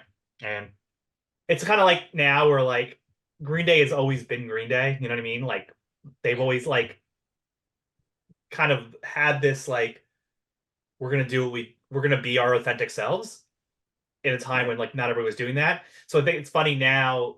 I'm sure people have heard the controversy that happened when they on New Year's Eve they played American Idiot live and they subbed out uh Redneck Agenda with MAGA Agenda and it became like a lightning rod on like Fox News. And it's like, how could this band Green Day say such things? And it's like, do you even know who Green Day is? yeah. It's Did like you? Yeah. they're dying. It's like they. Why wouldn't they say these things? Definitely, who this is what the same thing they were saying then. It's only we have a new term for it now. Well, she screams in silence. She sure does. Track 8 after the Phil, do you like how we haven't played any of the singles yet? I'm impressed. This is a chance to get a little deeper in this one, some deep cuts. Some deep cuts. The fans are gonna be But basket cases with maybe a us, song will and come around that we'll play as a single. We'll see. We'll see. yeah, we'll see. We'll We'll see. see. But I didn't ever knew this was a single. Did you know it was a single? I never knew it was a single. It was like an unofficial single. I don't think it ever Yeah. actually was like an official single, Okay. but it was like it was the fifth release they put out, but never made it as a single officially, Okay. but got treated like one, which makes sense considering the song. This song to me, the first few songs we're surprised by what they're about, but they're very like straightforward. This one is the Hmm. one where like, oh, there's a lot going on here. And it's they always play it live. I think Billy Joe actually says it's one of his favorite songs. So that's why Hmm. it's still it's always on the set list. What do you guys think about this one? This one to me I'll let always Jill go felt first. Yep. not out of place, but it definitely it's coming from a different place. It's talking Yeah. about being trapped in this very very structured life, which is I feel like different than what they're talking about in the rest of the album, which is a little more experiencing life as it comes. Like how do you deal with that? How do you deal with those big feelings? And this instead is how do you deal with those are almost dealing with the feelings that come with too much, like overstimulation, too many options, like too wide of a world without any structure. And this I feel like is the opposite. This is like how do you deal with the feelings of coming from such a limiting existence, such a Yeah. small world. Yeah, I think you hit the head on that. This line, I just love it, and they repeat it in every verse, that to smash the silence with a brick of self-control. Like, what an evocative sentence. Exactly that. It's like, this is exactly what you're saying. Like, someone's stuck in this like life that's been like kind of presented to them. It feels very limiting, and they're screaming in silence, and they can't like, I don't know, they can't break the silence because of their brick of self-control, which they've been taught to hold on to.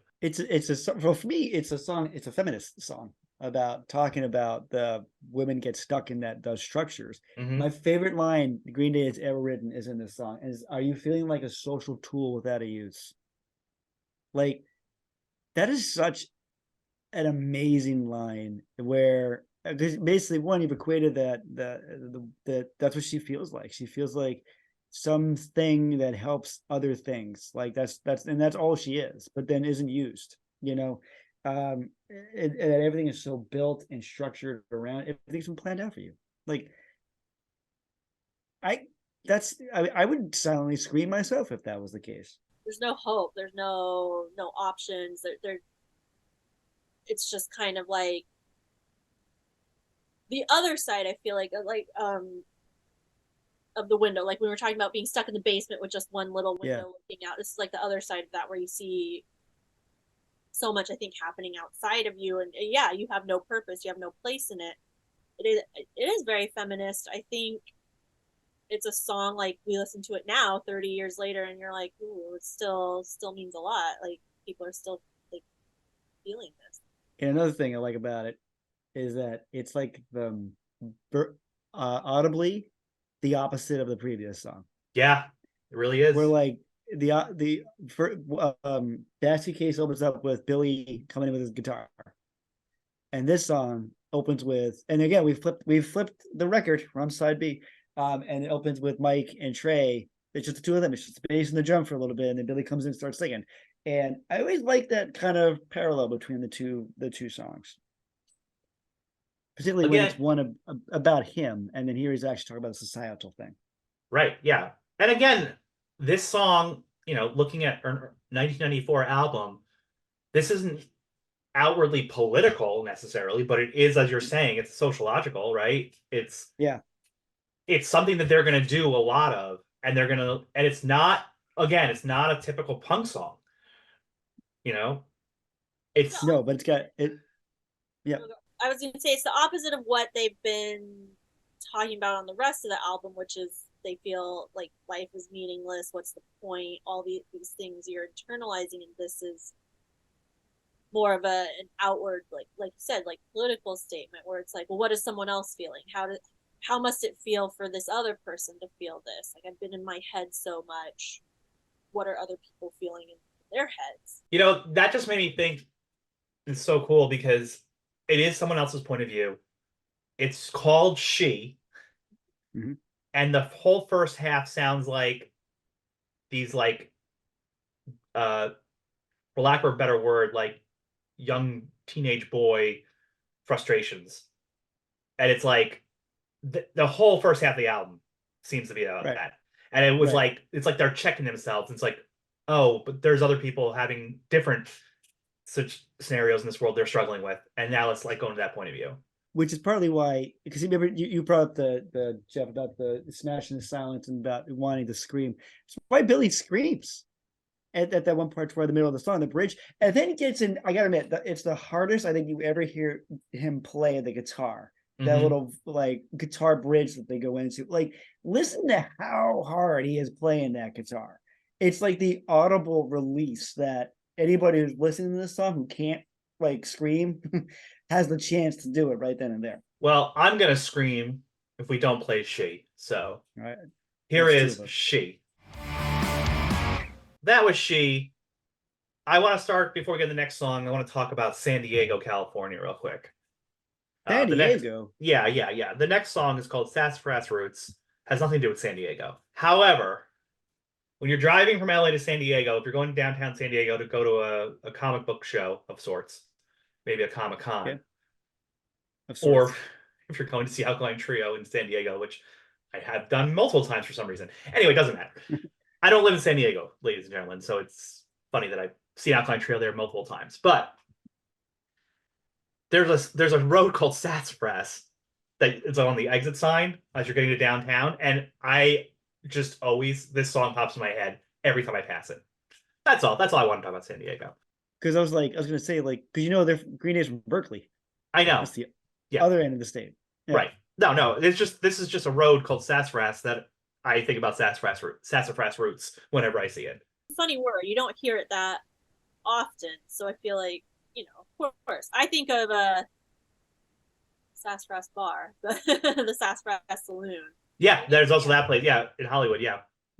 It's like a word you don't hear that often. Yeah. So I think, you associate it with things which would be this song for you. Well, it's interesting too now how we talked about She was in a different perspective of malaise or struggling with their station in life. This is the friendship version of wasting time, because this is the song where, well, I'm just wasting my time doing nothing. Why don't you come waste your time with me? And it's getting together and everyone's wasting time. That's it. That's the whole song. Yep. It's gonna hang out together. Why do you think it's called Sassafras Roots then? That requires me to know what sassafras roots are, which I'm hoping you'll tell me. I just know sassafras is like a tea. Like you can use it's like you can use it in a tea. So that's why it's a plant. Yeah, it's a plant. It's a yellow flower. It's like a yellow plant. And you use it in tea. That's all I know. Sassafras roots are used to make traditional root beer. Oh, although they were banned for commercially mass-produced foods and drugs by the U.S. Food and Drug Administration in 1960. Typical FDA. Yep, all right. His conflicts with the FDA. His ongoing feud, I guess. Yeah, it's my feud with the FDA continues on. I don't know why I have such a feud with them, but yet here we are. No, but yeah, it's the buddy song. I think it is. It's a buddy song. Yeah. Finally, we're not alone by ourselves in misery. We're hanging out with friends, wasting our life in the best of ways. Which is sorry, go ahead. No, I was like, I am trying to think like what the connection would be, like where the idea of sassafras connects to that, if it's just this kind of like, it sounds, made up, and it's something that you wouldn't associate with what it sounds like. That I don't know. But that's interesting. I never really thought about what the title might mean or where it might come from, what it's a song about. Yeah, the only thing I think, I know the sassafras is what throws it to me, but roots, like you're rooting down. Yeah. You're rooting down with your friends, like you're home, nothing, you don't know what's going on, don't know what's going to happen, you're going to waste time. And that's good because you're home. This is what you do. You don't have to, that's the thing. Like when you're home with your friends, you don't have to do anything. You can waste. It's not wasting time. You're spending quality time with each other, which is not wasting time. So yeah, it's sort of like nothing else matters. That's the important thing. And it's not a waste of time if it's because you're doing something worthwhile. Okay. Well, so the only thing hang on. The only thing I can think of, I had to go back and all right, let's go look this up. So some sources claim it originates from saxifraga, which is stone breaking, or saxum, which is rock, and then frenger. It's French, so I can't do it though. Sorry, guys. But it means to break. So, I don't know. Maybe it's just gonna rock out with each other, and we're rooted together. That's it. That's all I'll give you. It's not as emo as some of the other songs on this album, but there's an emo song coming around right now called "When I Come Around." It was the third single. A huge hit. I mean, this song is just this song is 30 years old, but it could have been written yesterday. I don't know. It just has this like timelessness to it. What do you guys think about the song?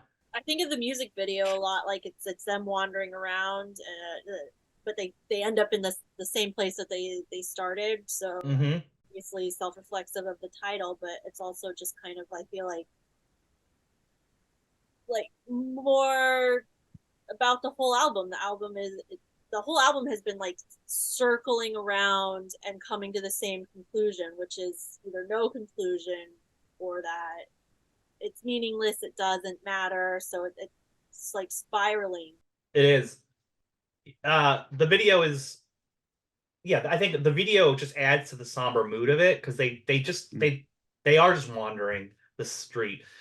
We have a friend named Billy who was on our podcast, friend of the pod. He did an episode on Save Today through being cool. I remember when this is going to date us so much when there were payphones around.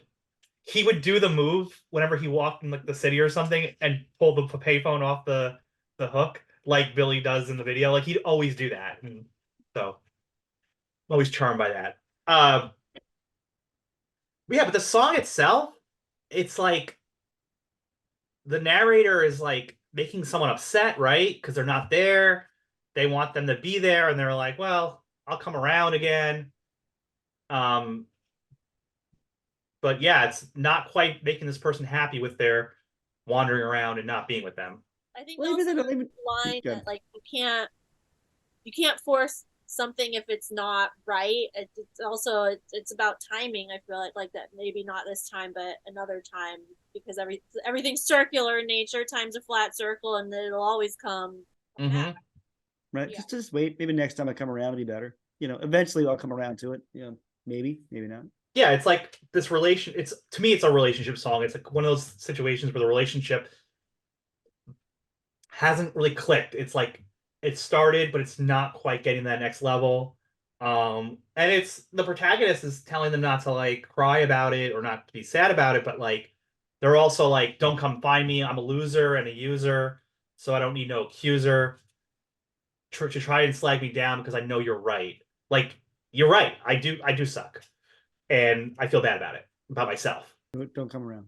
I'll come around. I'll find you. Yeah.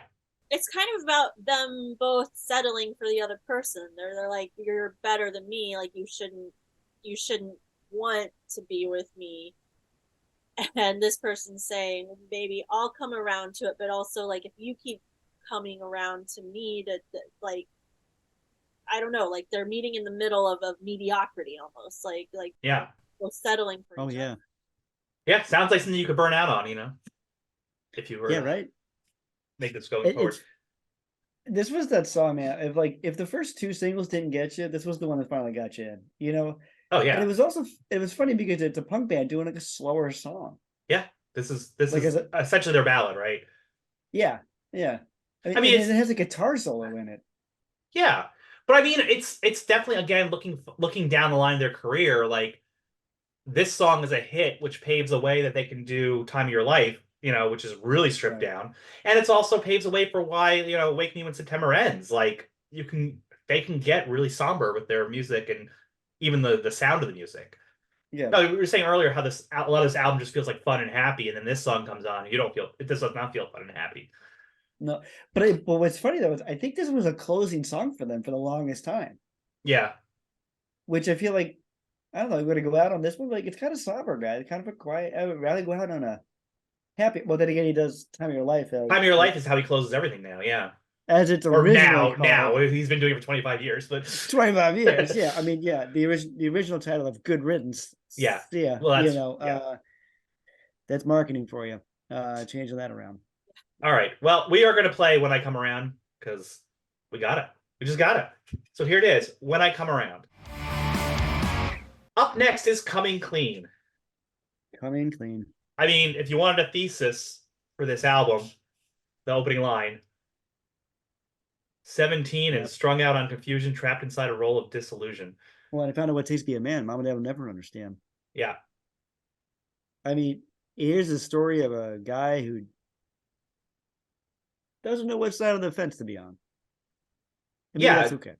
Yeah, no, this, I mean, it's again, never realized it until really No, like sitting listening to it. I'm like, oh, this is his coming out song of right. being bi, which again, why we have to come out for anything? It's beyond me, but that's still a thing for some Beyond reason. me. But yeah, coming clean. He again, he doesn't actually kind of come out and say it. It's just it's a puzzle you have to put together. Yeah, because it's the second chorus that what. Yeah, Or no, go ahead. the second chorus will get is where the secret is. It's the skeletons come to life in my closet. That's the little linchpin you have to hold on to kind of extrapolate the bigger story from. And I think like this is the companion piece for me to Basket Case. It's about the inner turmoil. I think the placement on the album's interesting because, like I said, we started the album being very like self-reflexive of what am I feeling inside. You go to a place where what are other people feeling inside, and you kind of come back around when it comes around again. You come back around to no. I'm going to talk more about like the inner turmoil I'm feeling, obviously. Yeah, and this should be the cathartic song. I mean, coming clean should be cathartic should be the catharsis. Right. And yeah, and again, the sequencing of this album is what I blow away by. Like when you start kind of like I don't. This is nowhere near a concept album like Mm-mm. American Idiot would be. Yeah, obviously, but it's thematics are putting a story together. You can almost say the sassafras roots are there. That the man, that was bad. But say that they're there, that Green Day can pull off a bigger story in an album. Very true. Well, I think it's interesting. It's called "Coming Clean" because when the lyrics are like "Mom and Dad will never understand," but to me, it's like you don't even come clean. It's like you hyping yourself up that you're going to do it, and then you talk yourself out of revealing anything. And so there's no resolution. Just Yeah. I just more turmoil. Right. The resolution is just the song itself. It's like out there, but like it's not being activated, I guess. Should we listen to Coming Clean? Sure. Yeah, we should. Here is Coming Clean. All right. Bill, what's track 12 called? Aeneas Sleepus is Yes. what I'm going to go with. It's Latin. Yes. I don't know what Latin for what. I'm going to say sleeping with the enemy. Yeah, I was going to say that sounds. Oh yeah. Sounds very Latin-y. Yeah. Sure. I mean, I don't know. There's this song that Mike wrote. Yeah, I that's fun. Yeah. Yeah. Sleep with the buyer is what it means. Sleep with the buyer. Oh, Yeah. okay. Sleep with the buyer. Now I got to think about that in context of the song. Because my first question is the buyer of what? Goods and services. That's what. I think enemy. I mean, it's Eminus. I don't want to show how much little Latin I know, but enemy is not. Yeah, I think we're just making that connection because it looks like that. Yeah, but I mean, it's like the song too. Yeah. Well, that's the thing. It's like I didn't know who this person was, and now I'm like, oh wait, this person sucks. And it's someone that I think they used to consider a friend. Like the Yeah. It's also I think the idea that you sell of yourself, like like they were sold a different version of this. Yeah. It's not them at all. They're like, who are you? What have you become? Sort of. No, I think that's great. That totally makes sense to me in my head. But yeah, I mean, it's got the angst, the chorus. It wasn't that long ago that I was just like you, and I think I'm sick and I want to go home. And it's like a very catchy chorus, right? Like, I think I'm sick and I want to go home. Yeah, but right. I think it's like the friend sold you a false bill of goods of who they were. They're now realizing it. They've done things that you're like, this is not the kind of person I want to be friends with, No, why would you want to be? This sounds very negative, like a toxic little relationship. Yeah, definitely. And it's definitely very millennial because you know what? I say that nowadays. I'm like, I think I'm sick. I want to go home. Let me go home now. I'm done with this party. Done. Yeah. 8:45. Time to go home. 9 o'clock. Gotta go home. Yeah. All right. I don't. This is screwing my boundaries. I don't like this. I'm out. Yeah, I'm out. It's definitely a song about setting boundaries where you didn't think you would need them, or with familiar things that you thought would never really, I think, hurt you. And in the end, when you feel betrayed, you're like, oh, okay, I'll set up this boundary. Jill, did you just say in the end, I'll set up this boundary? Yes. Because the next song, track 13, maybe the penultimate song, maybe not. I don't know. We'll find out. Depends how you look at it. Yeah. In the end is it's a vibe. No, it's a vibe.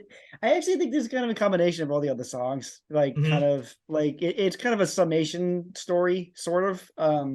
Because I definitely feel like you talk about the last character, like your friend who you just saw in the last song. It kind of brings up a little bit like that. And he's looking back at all the other songs because he even says like if you come around, like he even references another song. Yeah. So it's just kind of this summation song. This you're all brawn, no brains, and all those nice things. You finally got what you wanted. Someone to look good with. I mean, it's just that's it. That's really all it is. Just in the end, you're gonna, I don't know, get what you deserve. How's that?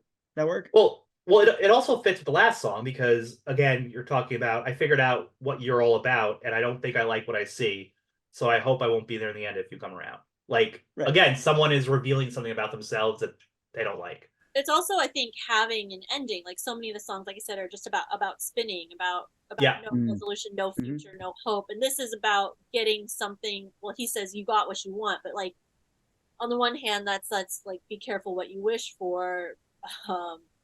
Getting what you want isn't always a happy ending, but I think also it's just getting any kind of ending, seeing where you end up. Like, where do you go from there? Like, it's one thing to talk about there's nothing lying ahead. What is that? And now that there is an ending, how do you move forward from there? I agree. And the second verse also, he's addressing the narrator's addressing somebody, and they're not happy. They're it's like a warning. Like, how long will he last before he's a creep in the past and you're all alone again? To me, it's like on that, it's like, ooh, I didn't know this is who you were. I didn't know this is the kind of people you were gonna like date, or this is the kind of people you want to spend your time with.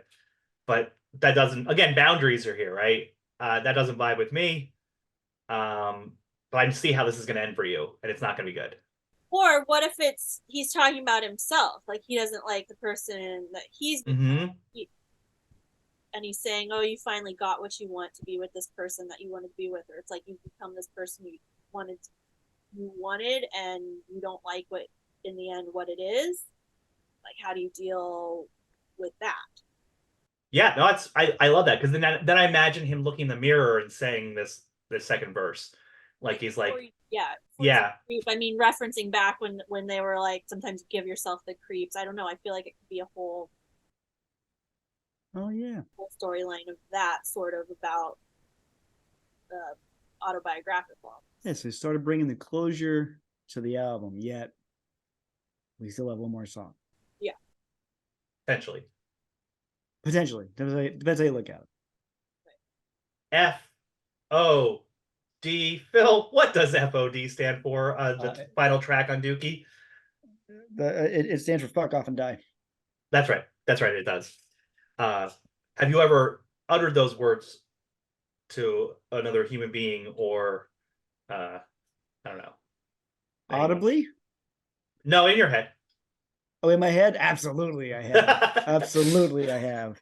I'm trying to think if I've actually ever said it aloud to somebody, because it's that's aggressive. It is. I'm not gonna lie. I'm not even gonna pretend to say it's not aggressive. That's aggressive because you're telling somebody to fuck off and die. Like die. That's how little I care of you. I want you to fuck off and die. But I have definitely said it in my head. Not gonna lie. I love that this is the last song. And Jill, you've brought it up before. It's like the circling around is we're at a place. We're not just gonna burn the bridge. We're gonna nuke the bridge. We're done with this. We're out. I love that they're nuking the bridge. What's that? The anger is back. Yeah, big time. Yeah, our have a blast personality has returned and not happy and ready to get the hell out. Well, he finally came around. He came around to he's gonna get out. I'm out. I'm done. I wipe my hands clean. I'm not, yeah, like you said, I'm not burning bridges. I'm gonna nuke this fucker, and I'm gonna make sure I can never go back. We are done with everybody and everything. I'm out. Which, now that I think about it, and this is reminding me now, going back to the Les and Jake episode we did of Hello Rockview. This is like I'm getting out of town. I'm done with all this. I started off feeling like this burnout that, overwhelmed. Nothing's going my way. There's a lot of pot smoking happening, a lot of weed in this album, references being stoned, a lot of relationships not going well, people being frustrated at their station in life, and this song is the fuck you, I'm out. It's funny you brought up Hello Rockview. First thing I actually was just thinking that myself. Like, this is like Hello Rockview. It's like, bro, I'm out. I'm gonna have some agency, and I'm gonna tell all of you to. I'm gonna nope my way out of this entire conversation with middle fingers flying. I'm out. It's definitely, I feel like, the most action like oriented song on the album. Like, you're like, I'm gonna take control. I'm actually gonna do something, and that's Yeah. But Yeah. it's an action for sure. Well, yeah, I am taking pride. I'm enjoying this fact to tell you to fuck off and die. That's so great. I'm here for that level of pettiness. Right. And like, again, I love a full journey, a full hero's journey of our protagonist on an album. To start with the first track on Burnout, and to leave with FOD, we see how they got there. So maybe there was a little bit of a concept behind this in the end. How do you feel about this as a closer? I feel like it's a song I don't really think about or revisit, and honestly had pretty much forgotten about until I re-listened to the whole album.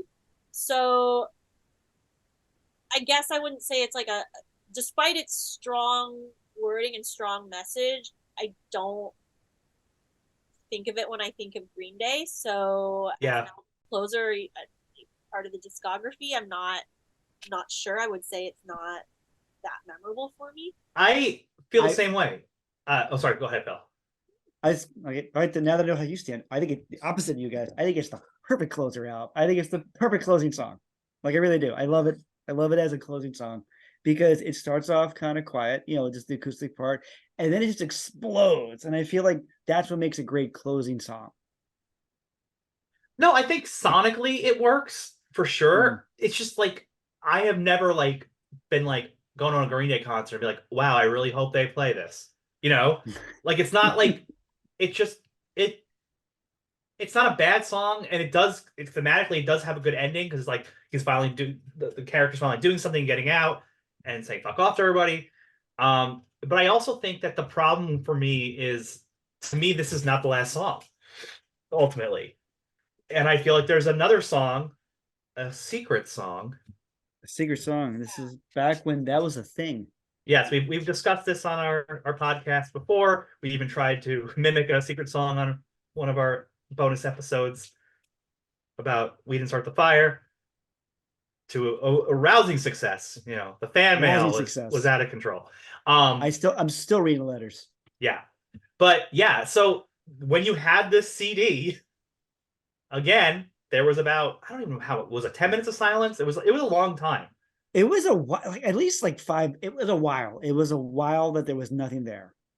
And then all of a sudden you will get one of the most earnest, weird little songs sang by the drummer Trey Cool, which is, I don't know, it's called All By Myself. It's the real secret but real final track song on this album. His performance, it's so weird, it's so creepy. It's, again, I mean, they've already teed this up in Longview. This could be about masturbation as well. When he keeps saying, I'm all by myself, I'll let you leave that up to your interpretation. I went to your house, no one was there. I went to your room, I was all by myself. You and me had such wonderful times. When I'm all by myself, all by myself. Stalker, vibes, all the stuff. Yeah, it's such a creepy, like diminutive way to end the album, but also I feel like sort of the natural place, I guess, after you put out a song that's like fuck off and die. Like, yeah, you're alone, you're by yourself. What is that like? I like that. And Or Trey even he even giggles at yeah, one of them. I forget where it, one of them. they're He laughing in even the like beginning too. giggles. It's a joke song for Yeah, sure. And it's so funny because it's like they that's the thing. There's a brattiness to Green Day they've always had. We look at the cover of the album. The name of the album is Dookie, and it's funny because Blink-182 is always thought of as like the joke band. They have all their like skits and right. stuff, and like they have like their song that's all like words you can't say on broadcast.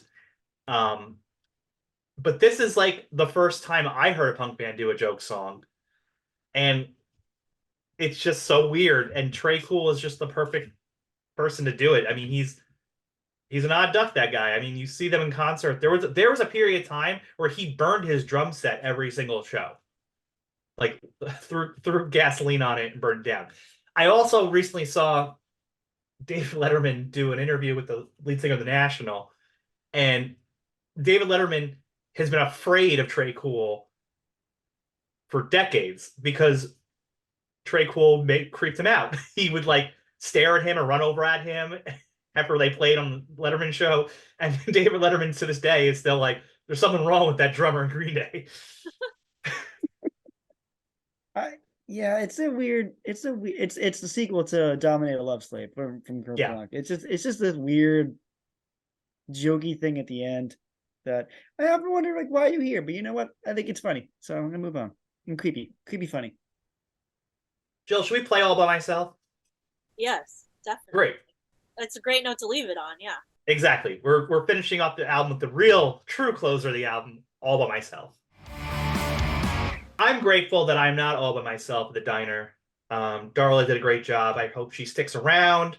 I hope she didn't kill any of the staff to get the job, but the Oh police God, have not no. arrived to arrest her, so that's a good sign. So maybe Darla is here to stay. But we're not here to stay. We have to finish up. So Phil, do you have any questions for us? I sure do. Jeff, I would like to know what do you think is the best song on the album? Well, that would be the song "She," Phil. That is the best song on the album. Says me. Says I. So says I. Okay, so says I. Joe, what do you think is the best song on the album? 14 songs from which 15 if you count all by myself. Yeah.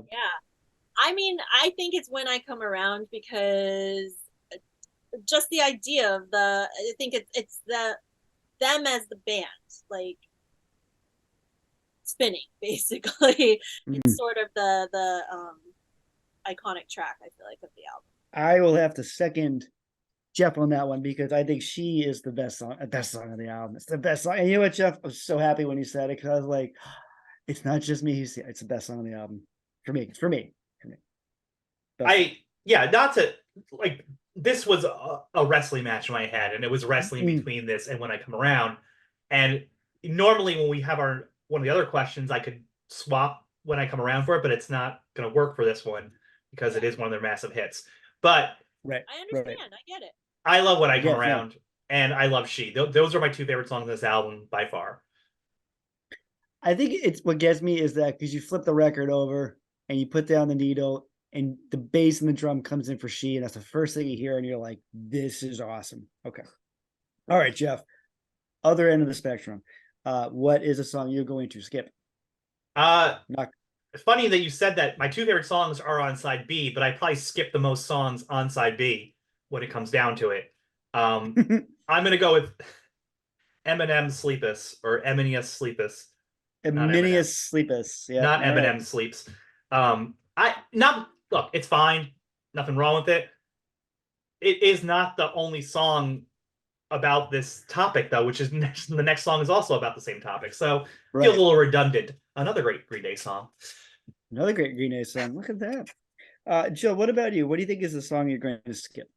I'm going to skip Sassafras Roots. I was thinking that too, Jill. I'm not going to lie. That's the other one I was. I'm agreeing with Jill. 100%. 100%. Sash fast fruits. I guess I just like to hang out with friends, and I guess you guys don't. That's fine. That's totally I fine. I want to get to when I come around. It's one of those. I know, yeah. It's one of those unfortunate events of like, there's a better song behind you, so I'm just gonna leap my way to that better song. It's a literal filler song, and it's a filler song that has nothing almost. It's about nothing. It's like the Curb Your Enthusiasm or Seinfeld Yeah. of Green Day songs. Larry Yeah. David. Larry David Green Day song, yeah. Yeah. That's a hot take. I love that. All right, Jeff. What do you think is the sleeper song on this album? Well, had I picked When I Come Around my favorite, I would have said She was a sleeper. But I will say, for me, again, an album that I've listened to consistently for almost 3 decades. On this listen, Coming Clean hit me way different, and I think it's very much slept on. I slept on it for most of my life, and I think it's not. I always liked it, but I didn't really realize what it was about. And now that I have that understanding, I think it's a really important song and should be celebrated.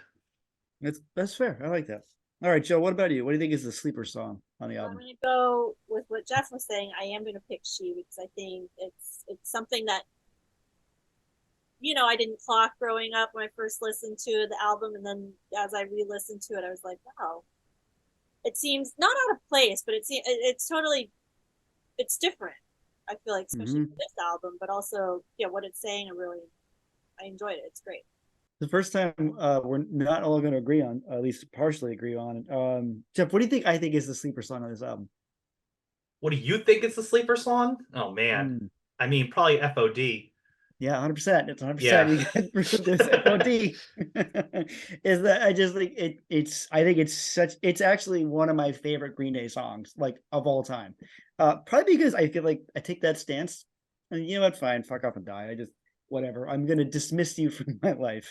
But I always thought it was a great closer, and I always connected with it. So yes, Jeff, 100%. You knew what I was gonna do. FOD. Good job. You know what, Phil? I'm now going to think of that song as POD, not like the not the terrible band. Oh well, sorry, we don't say they're PO terrible. They're just not our tough cup of tea. POD. They were a thing that happened in the early 2000s. But yeah, but I'm going to spell fuck PH after you. There you go. So it's a reminder of Phil loves fuck off and die as both a statement, a mantra. Hear that, FDA? I'm saying fuck off and die. It's gonna bring everything. Sonically, it's big. I think after this, I'm like, oh, I'm gonna go give it a re-listen and see what Phil is saying here. There's something there. Maybe You know someday, maybe not.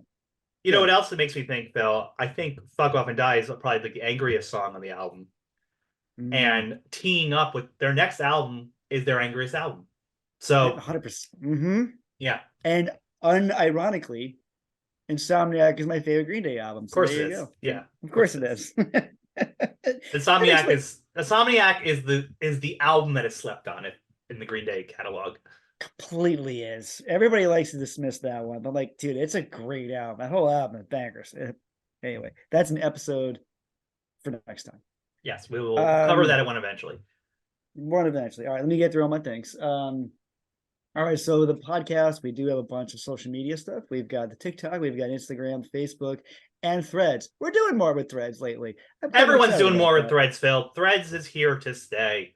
It is here to stay. I'm doing not a lot more, but I'm doing some more. So we're gonna go with that. I'm trying to do like a survey thing a lot more lately. Anyway, for the platforms, we've got YouTube, we've got Spotify. Jeff, can you tell me just how easy it is to have a podcast on Spotify? Yeah, it's really easy. Podcasting for Spotify is the platform. They make it really simple. You could do a podcast on anything. You could throw songs on there.